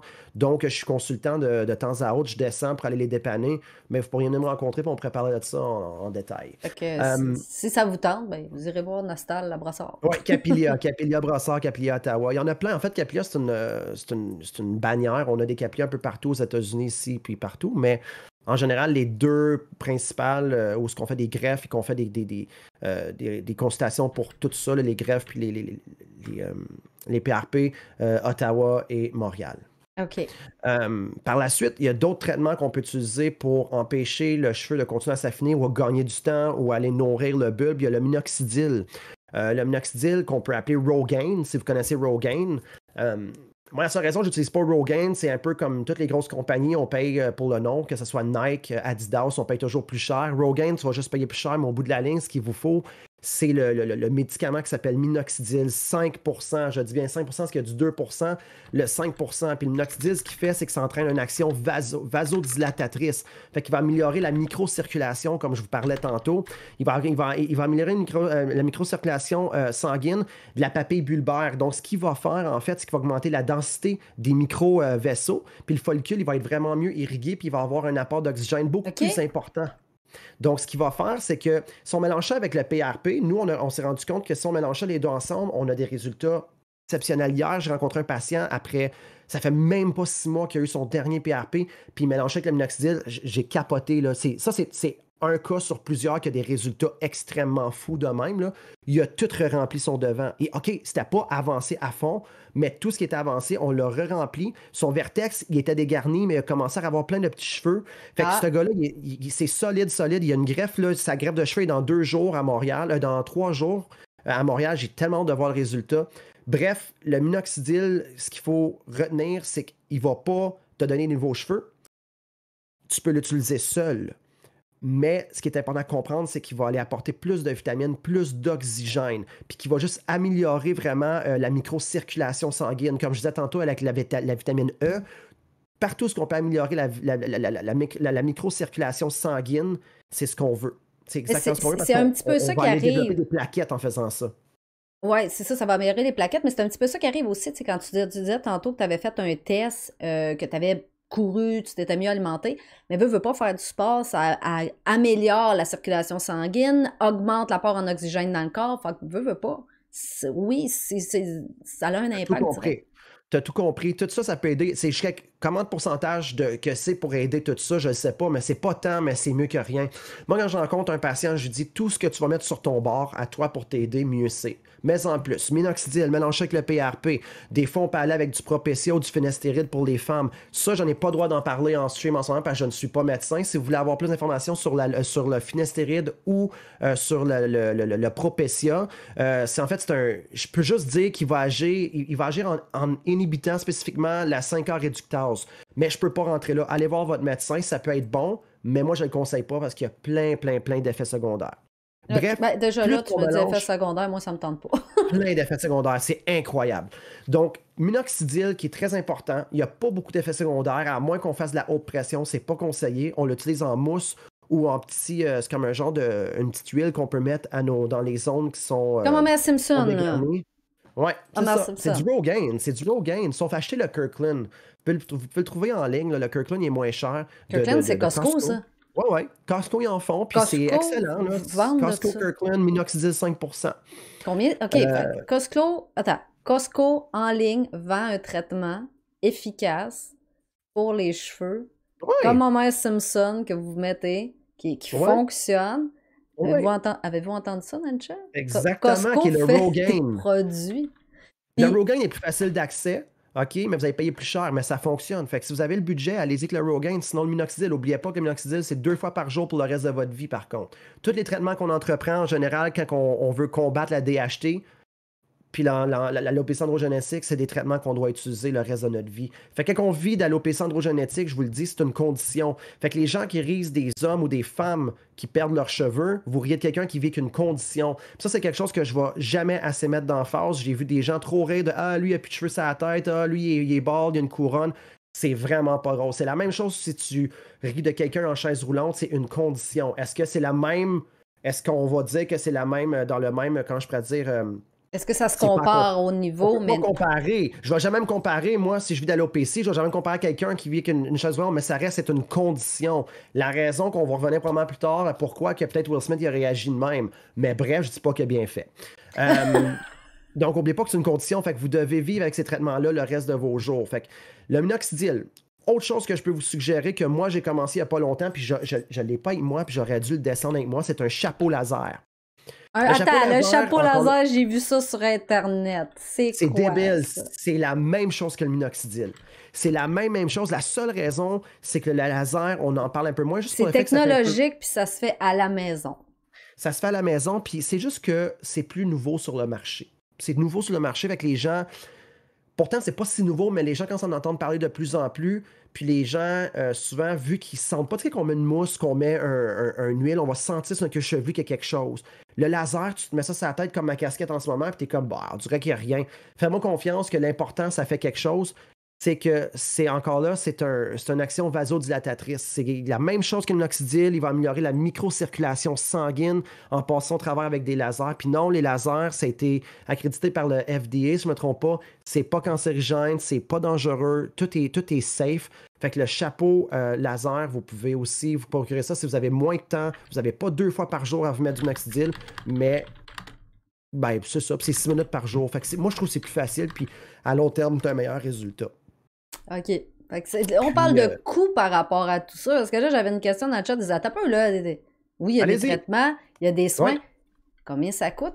Quelqu'un qui OK. tient, parce que là, on a parlé des traitements de pharmacie, c'est Ouais. inefficace. Ça ne sert à rien Ouais. d'aller dépenser pas votre argent là-dedans. Non. Soit vous l'acceptez, que c'est une condition médicale qui est normale, puis vous apprenez à vivre avec ça toute ta vie, ou si vous voulez vraiment pas, un peu comme le joueur de hockey José Théodore, c'est quelque chose qu'il fait depuis, quand il a découvert qu'il avait ce problème-là dans sa famille, quand il a su que ça allait arriver, lui a dit, moi, tout de suite, j'entreprends des traitements pour arrêter la DHP, tu disais? La DHT. Déhydrotestostérone. Ouais. OK. Donc, il avait commencé des traitements contre ça. Comme il disait, c'est 2 fois par jour toute sa vie. Mais ça a un coût qu'il est de combien? Ouais. José Théodore, il utilise probablement du Rogaine. José Théodore, il a probablement accès à ça du Propecia.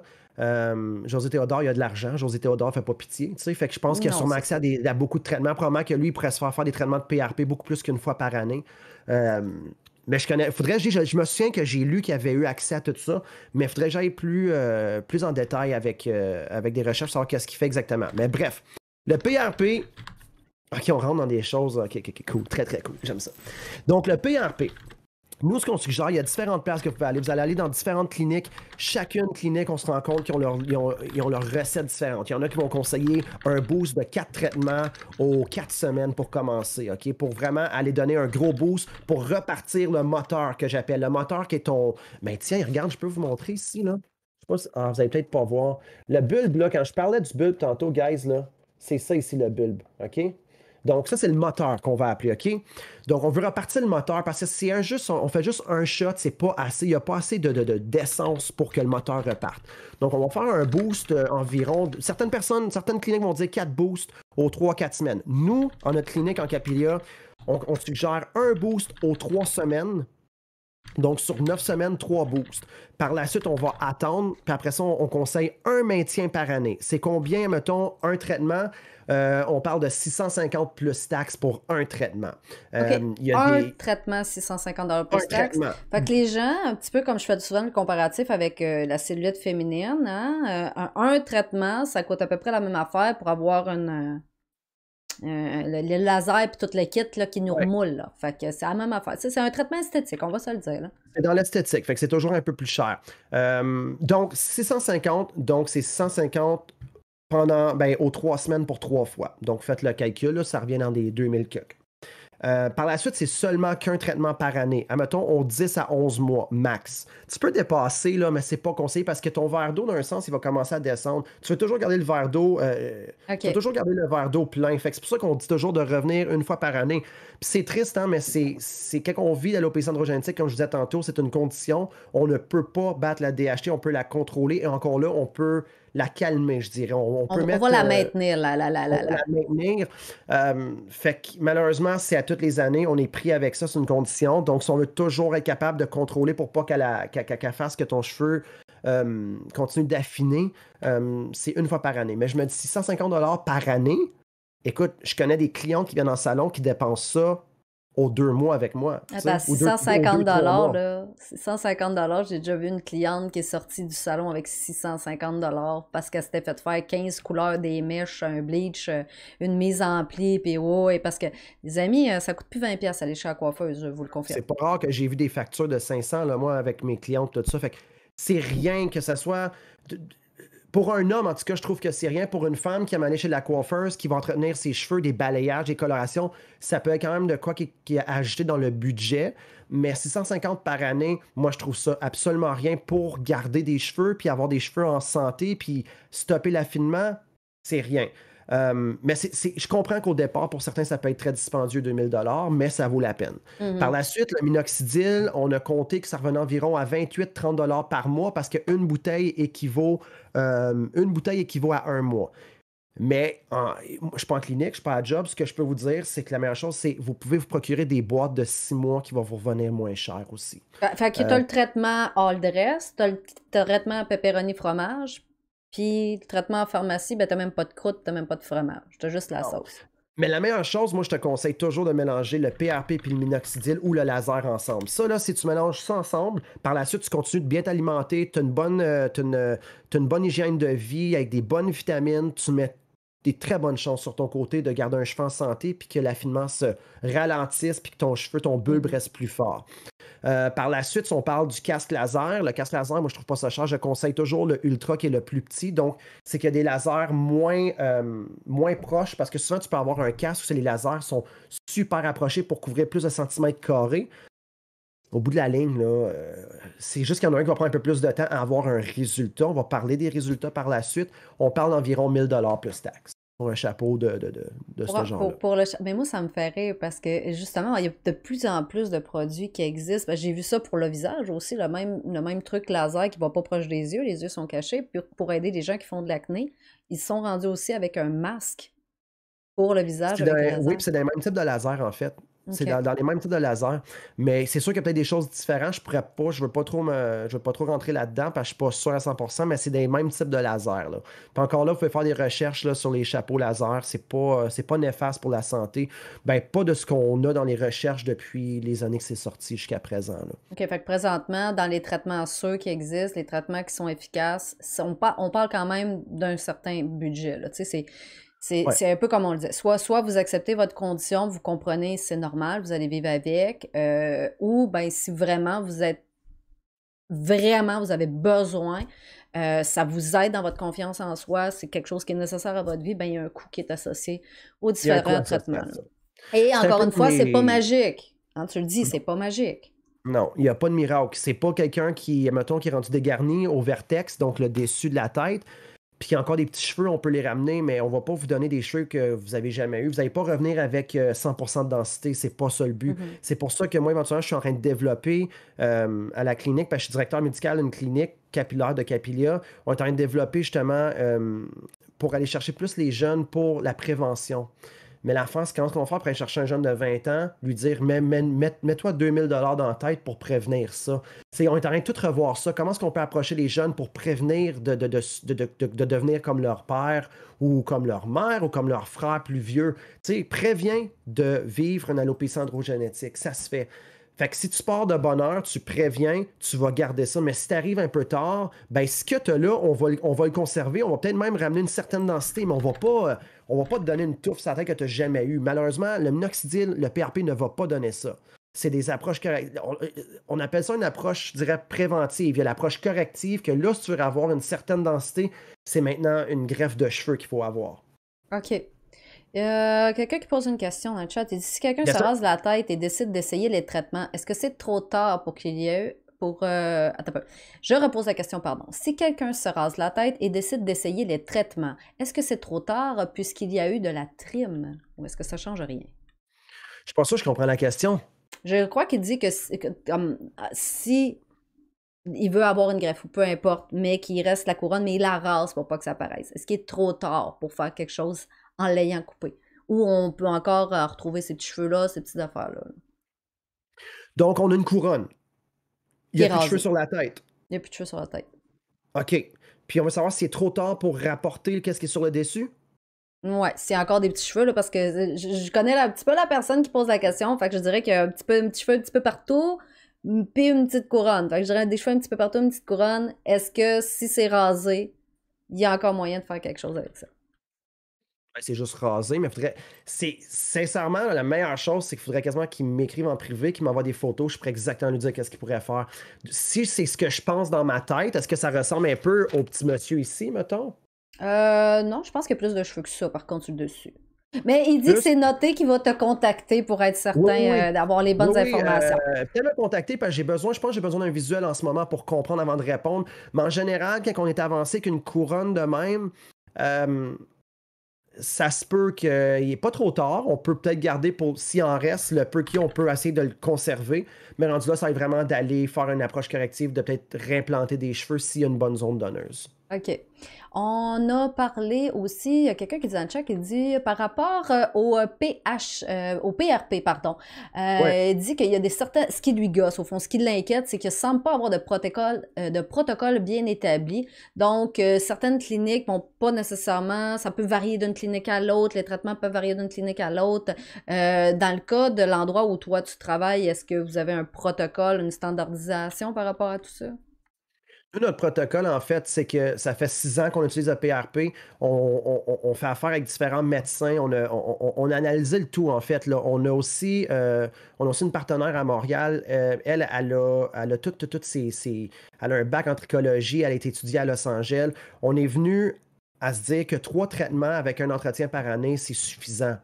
Ce que les autres vont vous suggérer, moi, je ne peux pas vous dire pourquoi. Probablement qu'il y en a qui vont suggérer 4 traitements one-shot, mais qui vont vous dire revenez juste dans 1 an et demi, ce que je serais très étonné. Faut pas oublier qu'il y a des. Moi, vous dire une chose, OK? Moi, être super transparent avec vous autres. Moi, je suis une clinique capillaire. Je me concentre sur les cheveux, sur la perte androgénétique, sur les problèmes du cuir chevelu, sur les greffes de cheveux, tout ce qu'on veut.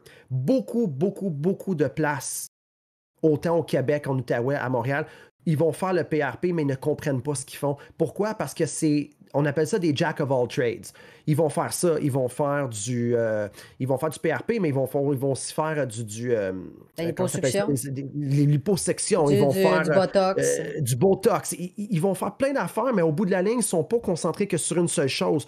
Donc moi, ce qui est important là, à la base, je vais dire à la personne qui pose la question, commence par voir c'est quoi le problème, puis si jamais tu veux une vraie réponse, il faut que tu ailles voir quelqu'un qui se spécialise dans c'est quoi le problème.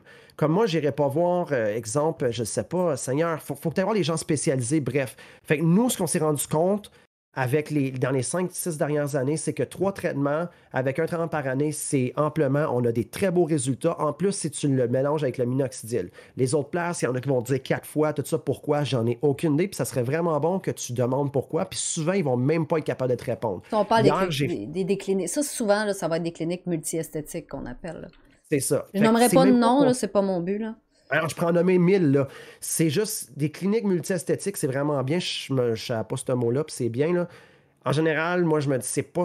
J'irais pas voir ça. C'est comme si tu irais voir quelqu'un qui fait des ongles, quelqu'un qui fait des cils, quelqu'un qui fait des coupes de cheveux. Comme, rendu là, t'es comme moi, mais attends, t'es spécialisé dans quoi? Tu peux-tu vraiment répondre à tout? Moi, je crois que non, parce que j'ai concentré ma vie dans les cheveux, sur le cuir chevelu, autant dans l'esthétique que le côté médical. Puis, je suis confiant de dire que je connais mon stock puis j'en apprends encore aujourd'hui. Fait que comment c'est quelqu'un qui fait juste mettre, admettons, 20% de son temps là-dedans, qui dit qu'il connaît tout ça puis qui sait ce qu'il fait. C'est des débats, ça, qu'on finira pas, mais personnellement, moi, je te conseille d'aller voir vraiment comme Capilia, d'aller voir Capilia ou des places qui se spécialisent dans la perte de cheveux seulement. Puis là, ben, tu vas avoir plus des vraies réponses, mais je comprends que ça peut un peu t'achaler le fait qu'il y a des gens qui disent va 4, va à 3, va à 5 des fois. Mais il ne faut pas oublier aussi qu'il y a beaucoup de places multiesthétiques qui vont y aller pour l'argent et non pour ton bien-être à toi. Non, fait que ça c'est une excellente question. Je vais poser la question à Dasling. Elle demande à partir de quel âge doit-on commencer à accepter que l'on perd beaucoup de cheveux? On en a parlé beaucoup, Dasling, au début justement de l'acceptation par rapport aux femmes. Je t'invite à réécouter le début du podcast. Par contre, je vais finir ta question. Ma mère a 54 ans et elle perd beaucoup, beaucoup de l'épaisseur qu'elle a eu toute sa vie. Elle panique à l'idée. Est-ce que des traitements seront efficaces dans sa situation à elle? Encore là, ça dépend. J'ai pas eu la chance de parler avec ta mère. Je connais pas son pedigree, je n'ai pas son histoire médicale. J'ai besoin de tout savoir ça avant de dire ah, ok, parfait, on sait ce qu'est le problème. Cool, on peut faire ça, on peut faire ça. C'est androgénétique? Est-ce que c'est une alopécie diffuse? Est-ce qu'elle vit? Il y a plein de choses qui peuvent rentrer en compte.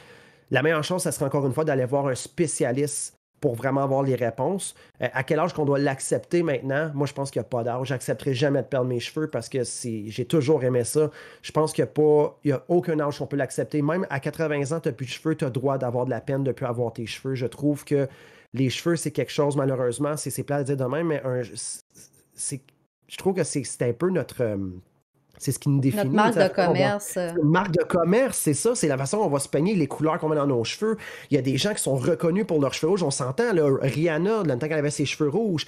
On pense à Victoria Beckham qui a apporté vraiment le classique bob, là, vraiment l'angle là, vraiment intense. On la connaissait pour ça. David Beckham, la plupart du temps, c'est lui qui va rétablir une mode dans les cheveux. On reconnaît certaines personnes pour leurs cheveux. Fait que c'est à ce point-là que c'est important. Y a-t-il un âge pour l'accepter? Moi, comme mon frère, moi, il n'y a aucun cheveu sur la tête, puis il l'accepte, puis je suis comme, t'es tellement bon de l'accepter. Il dit, ben, moi, ça me dérange pas. Il dit, c'est plus facile de même. Moi, je pourrais pas l'accepter. Ça dépend, ça dépend des personnes, là, vraiment. Oui. Oui, Fait que exactement. c'est pour ça Il n'y a qu'on pas dit. d'âge. Il n'y a pas d'âge, puis c'est un petit peu pour ça qu'on dit, tu sais, si vous êtes capable de l'accepter, vous vous sentez bien par rapport à ça, votre confiance en soi est là, tant mieux, c'est ce qu'on vous Exactement. souhaite. Si vous Oui. l'êtes pas, il y a des solutions pour ça. C'est sûr qu'il y a un coût. Donc, après ça, c'est de vérifier tout ça. As-tu des exemples, des témoignages de gens autour de toi, Nostal, qui étaient découragés, puis du jour au lendemain, t'es pas obligé d'en nommer 1000, mais as-tu un exemple flagrant où ça a vraiment changé la vie de cette personne-là, genre bout pour bout, là? Un traitement? En général, là, les traitements en tant que tels, juste hier, là, je peux vous dire, c'est pas le moment le plus intense ou le plus touchant que j'ai eu, mais le client qui est rentré dans mon bureau, là, puis qui avait le sourire jusqu'aux oreilles, les yeux grands ouverts, écoute, il paraissait bien, là, il était bronzé, il était confiant quand il est rentré, puis je vois Martin qui s'appelle, puis super cool guy, fin quarantaine. Le PRP pour lui, ça a vraiment eu un effet incroyable. Ça, c'est des cas qui sont très rares par contre. C'est très, très rare des cas là, où on a une repousse de cheveux intense. On a tout regagné son devant. Puis l'arrière, là, il a commencé à tout se remplir aussi. Là, il va juste aller le remplir avec une greffe bientôt. Juste ça, là, la façon qu'il était content, qu'il me disait « Hey, il dit, ma blonde, elle capote, moi je capote. » Il dit « Je me peigne le matin. » Juste ça, j'étais comme « Aïe, c'est débile. » Juste 3 injections qu'on lui a fait, que je l'ai convaincu de le faire pour telle raison, puis que j'ai eu raison, puis qu'il retrouve sa confiance. Puis écoute, là, il se tenait droit. C'était incroyable. Juste ça, ça fait du bien de voir. Mais je dirais que les fois où ça a été le plus touchant, c'est des gens qui n'ont plus de cheveux, malheureusement, qui n'ont plus rien à faire, même avec une greffe, qui ne peuvent plus retrouver leurs cheveux qu'ils avaient parce qu'ils n'ont juste plus rien sur la tête, mais qui sont arrivés, puis que souvent, j'arrive en consultation, puis les gens, je me rends compte qu'on ne peut pas faire de greffe, on n'a pas faire le PRP, il n'y a rien qui... Okay. Fait que je vais aller chercher une de mes collègues qu'on va se concentrer à lui peut-être essayer de lui encourager à aller pour une prothèse capillaire. Puis comme je dis, les prothèses capillaires sont très, très naturelles aujourd'hui. C'est incroyable. Il n'y a pas longtemps, il y a un monsieur qui est venu, pas trop vieux, assez jeune, plus de cheveux sur la tête, plus rien à faire, aucune greffe, tout très, très déçu. On lui met une prothèse capillaire, on lui trouve une prothèse qui lui fait. La porte c'est fait sur mesure, mais on avait une de trop avec le même type de cheveux. C'est une prothèse, c'est fait sur mesure. Ouais, on lui a bien mis, on lui a tout blendé. Quand on dit blendé, c'est qu'on a fait sûr que ça fitait avec sa coupe. La face qu'il a eue, là, il s'est avancé devant le miroir, larmes aux yeux. Il a dit, ça fait des années que je veux avoir ces cheveux-là. Tu sais, les cheveux que j'avais avant qu'ils m'arrivent, justement, il a vécu un gros choc. Puis il a tout perdu ses cheveux. Il dit, c'est exactement ce que je voulais avoir. Puis il dit, on dirait même pas que c'est une prothèse. Il dit, on dirait que c'est mes cheveux naturels. Puis juste de voir que quelqu'un lui a redonné ses cheveux qu'il avait besoin, c'est incroyable, guys. Là. C'est comment tu te sens dans toi. Là. Puis t'as même pas besoin de changer la vie de quelqu'un. Même des fois, là, c'est la raison c'est que je pratique mon métier, juste d'apporter quelqu'un qui arrive au salon, une femme ou un homme qui est plus confiant parce qu'il ne sait plus quoi faire avec ses cheveux, puis que moi, je suis capable de dire, OK, par rapport à ta morphologie de visage, on va faire ça de même, on va mettre en avant les yeux, on va mettre en avant la carrure de ta mâchoire, tu vas voir, ça va vraiment mieux dégager, peu importe. Juste de voir les changements qu'on peut apporter, là, dans une demi-heure, la personne sortir la tête haute, puis des fois, je ressens, là, chez la femme surtout, là, ouais, effectivement. Une femme qui peut rentrer, là, j'ai fait un balayage à main levée, je la coiffe, là. Écoute, même moi, quand elle part, je suis comme, hey, je t'ai attiré vers cette personne-là, elle dégage tellement. Le monsieur, il veut partir avec la madame. Là. Puis même des hommes, je suis comme, sont beaux, puis ils partent. C'est la beauté de mon métier. Fait que, est-ce que j'ai plus des histoires qu'on me racontait qui est beaucoup plus touchant avec les liens que j'ai développés, mais à tous les jours, je pense que je peux changer une vie sans niaiser. À tous les jours, je peux faire vraiment un changement chez quelqu'un, tu sais. Ah, moi, je trouve ça fascinant. Puis, tu sais, c'est pas faux, là, ce que tu dis. Gars, matin, j'ai fait un effort, j'ai passé le fer dans mes cheveux parce que je me suis dit. Tu sais, puis juste là, je suis comme. À chaque fois que je fais un podcast ou un événement. Mieux. Ben, je me sens tout le temps mieux. Je sais pas pourquoi, puis il y a de quoi qui arrive, on se le cachera pas. L'estime de soi est augmentée, boostée, tu sais. Puis il y a quelqu'un qui disait à un moment donné, il dit, tu sais, fais quelque chose, il dit, juste pour démontrer de l'assurance, fais juste mettre tes épaules par en arrière comme ça. Ouais. Déjà là, tu donnes l'impression, tu dégages une meilleure impression, une meilleure confiance en toi, exactement, juste en haussant les épaules et tout. T'as le droit d'être senti mal dans la vie, c'est correct, mais juste ça, des fois, ça fait du bien. Puis une coupe de cheveux, moi je dis toujours que j'ai 2 choix. Soit je vais voir mon psychologue, soit je vais voir mon coiffeur. Parce que, tu sais, comme là, c'est ça. Soit que tu vas voir ton psychologue, soit que tu vas voir ton coiffeur. Mais le coiffeur, c'est parce que c'est un résultat instantané. Ouais, le psychologue, ça prend plus de temps, Ça prend mais un je peu pense plus de que temps. Mais à long terme, des, c'est des bon. fois, aller faire les deux, tu sais, aller chercher ton coiffeur comme psychologue pour quelque chose qui est juste comme, tu sais, pas trop important, mais en même temps de sortir, t'es toute belle. Why not? Tu sais, puis des fois, ça coûte moins cher que le psychologue. À long Tu terme, sais. c'est ça que ça coûte moins cher. Je vous dis pas de pas aller Ouais. voir vos psychologues. C'est très Non, important non, d'aller allez-y, voir vos allez-y, man, c'est psychologues mal, si ça. vous en avez besoin absolument. On dit juste que, tu sais, des fois, quand ça va pas bien, une petite touche à la coiffeuse, puis ça doit te faire du bien. Hey, c'est le moment de questions pour un champion, mais on va jouer à vrai ou faux, parce que des questions, là, on en a vu une puis un autre, il y a des mythes, etc. Donc, je n'ai pas de roulement de tambour, hein, on n'est pas équipé comme ça ici, mais première question, est-ce que le port du chapeau ou de la casquette augmente les risques d'alopécie? C'est un mythe. Est-ce que c'est vrai ou est-ce que c'est faux? Qu'est-ce que le chat pense, eux? Le chat, on vous pose la question, est-ce que Qu'est-ce c'est que le chat vrai ou est-ce pense? que c'est faux? Est-ce que porter un chapeau ou une casquette de façon continue augmente les risques de perte de cheveux? On vous invite à répondre. Là, j'ai pas de réponse encore. Des fois, on va la faire. Ben, écoute, moi, je pense que les gens vont dire que oui, parce qu'en général, tout le monde pense que porter un chapeau fait que tu vas perdre ton cheveu plus vite. Oubliez pas que la perte de cheveux, comme je disais tantôt, androgénétique, c'est héréditaire, ça n'a pas rapport. Ça peut peut-être. La seule chose que ça peut faire, c'est que oui, ça peut peut-être casser ton cheveu si tu portes un chapeau vraiment, vraiment trop serré. Ça peut l'étouffer. Tu peux peut-être avoir une perte de cheveux qui va être normale, mais qui va revenir. Mais est-ce que c'est ça qui cause le fait qu'il y a des gens qui calent? Ben non. Ben non, c'est un mythe. Ça ne fait absolument rien. Bon, Ça donc ne fait c'est un absolument mythe. rien. Donc c'est un mythe, les amis. La question était, est-ce qu'un chapeau ou une casquette augmente les risques d'alopécie? Non. Donc, grosse déception. Non. Est-ce que les teintures et produits pour cheveux peuvent accentuer le risque d'alopécie? Non. Si je réponds tout sans laisser le temps au chat, là, absolument pas. Ça serait. Je trouve que le mot alopécie est trop gros. On peut perdre nos cheveux si on les casse en utilisant du décolorant. On vient qu'à décolorer les cheveux beaucoup trop. Donc, qu'est-ce qui se passe au bout de la ligne? C'est qu'on enlève le pigment. Puis au bout de la ligne, le cheveu il est trop rempli aussi. Puis il vient qu'il gonfle, puis il éclate. Fait qu'il casse. Donc, c'est plus le côté esthétique du cheveu. Donc, ça va être la tige qui va être affectée et non le cuir chevelu jusqu'au bulbe. Il faut vraiment, quand on parle d'une alopécie, là, en général, c'est parce que c'est les bulbes. Donc, c'est vraiment le côté plus... je ne veux pas dire médical, mais c'est plus loin que juste la tige qui est affectée. Donc, non, puis même qu'aujourd'hui, la plupart des colorations professionnelles en salon ont des bienfaits pour les cheveux. Ils vont aller traiter ton cheveu, ils vont donner une brillance à ton cheveu, ils vont aller hydrater le cheveu. C'est de moins en moins néfaste pour le cheveu, même que je dirais que c'est de mieux en mieux pour le cheveu pour ceux qui se colorent les cheveux. Ah, bon, regardez, un point intéressant ici. Une autre question dans le même genre, est-ce que d'avoir les cheveux attachés évite la perte de cheveux? Non, ça n'évite pas la perte de cheveux. On perd en moyenne entre 20 et 100 cheveux par jour. Quand on parle de perdre plus de 100 cheveux par jour, c'est pas inquiétant, mais on peut commencer à se poser des questions et à peut-être faire attention. OK?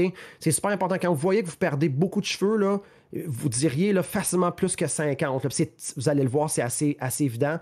On peut se poser des questions. Souvent, c'est une carence en fer, il peut y avoir plus de choses. Mais en bas de ça, quand on peut les laisser attacher en longtemps que ça ne soit pas trop serré, encore une fois, pour ne pas casser le cheveu. Donc, la tige, ça se peut des fois quand on a une couette pendant 2-3 jours et on la défait. Voyons, j'ai perdu plein de cheveux, mais c'est les cheveux qui devaient tomber normalement.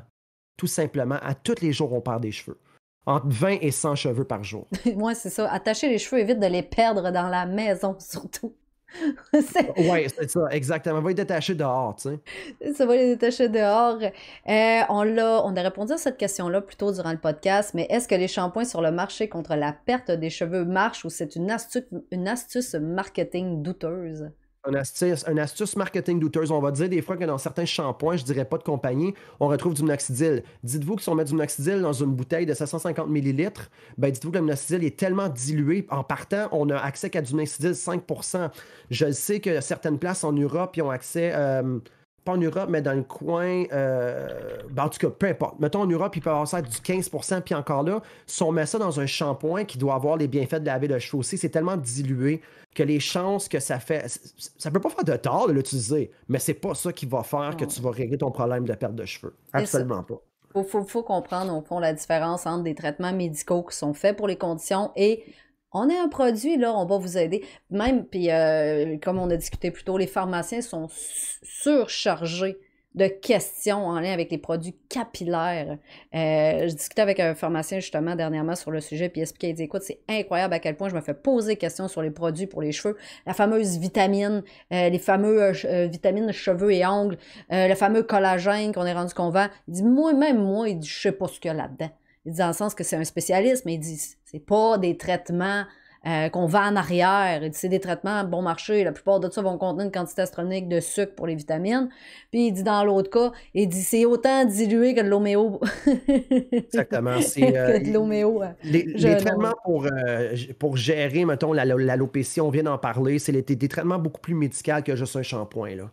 Mais encore là, il y a des shampoings avec des ingrédients actifs qui vont aider contre le sébum, qui va garder votre cuir chevelu propre. Parce qu'il faut faire attention, avec du sébum, on retrouve beaucoup dans l'huile du sébum, la DHT. Donc, souvent, si on la nettoie, puis moins qu'il y en a, mieux c'est aussi. Fait que oui, il y a des bons produits pour les cheveux, mais est-ce que ça va empêcher l'affinement? Non, on a besoin d'aller plus loin que ça. On a besoin d'un traitement beaucoup plus médical que ça. Parfait. Nostalgian, en terminant, je t'invite à présenter l'endroit où tu travailles qui s'appelle Capilia rapidement et nous expliquer aussi c'est quoi ta chaîne Twitch qui est pas du tout en lien avec les cheveux. Ah non, tellement pas. C'est ça, je disais tantôt, les gens qui me connaissent vont faire, mon Dieu, c'est quand même pas le même Nostalgian qu'on connaît, c'est pas le même John. En fait, je travaille pour Capilia, qui est une clinique médicale capillaire qu'on peut retrouver à Brossard au 10-30 ou à Ottawa. On est en train d'ouvrir aussi une clinique à Gatineau que je vais gérer éventuellement, que je vais être directeur médical, directeur de centre, je dirais. Là, donc, ouais, Capilia Ottawa, Capilia Canada, vous pouvez voir ça. Vous pouvez voir différentes petites bannières un peu partout au Québec, mais ils ne vont pas faire la consultation de greffe ou de PRP. Mais si jamais vous êtes, mettons, à Sherbrooke et choses, ça se pourrait que ce soit moi que vous rencontrez parce que tout ce qui est greffe de cheveux et PRP, je commence à faire un peu le tour au Québec, là, éventuellement. Puis sinon, ma chaîne Twitch, guys, c'est Nostalgian, donc ça le dit, Nostalgian pour la nostalgie, très différente de ce qu'on voit ici. Ouais, c'est un stream 18 ans et plus, bien sûr, où ce qu'on jase, on joue à plein de jeux. Il y a souvent, il y a des segments puff jazz, on joue à des jeux nostalgiques, on joue à des jeux interactifs avec le public. On a que du fun, c'est les mercredis, dimanches à partir de 19h30. Vous pouvez me retrouver sur les réseaux sociaux, Instagram, Twitter, Facebook, Nostalgian. Ou si vous avez des questions aussi pour vos cheveux, John_Gervais sur Instagram, je vous invite à venir voir ça. Puis vous allez voir un peu ce que je fais aussi en coiffeur.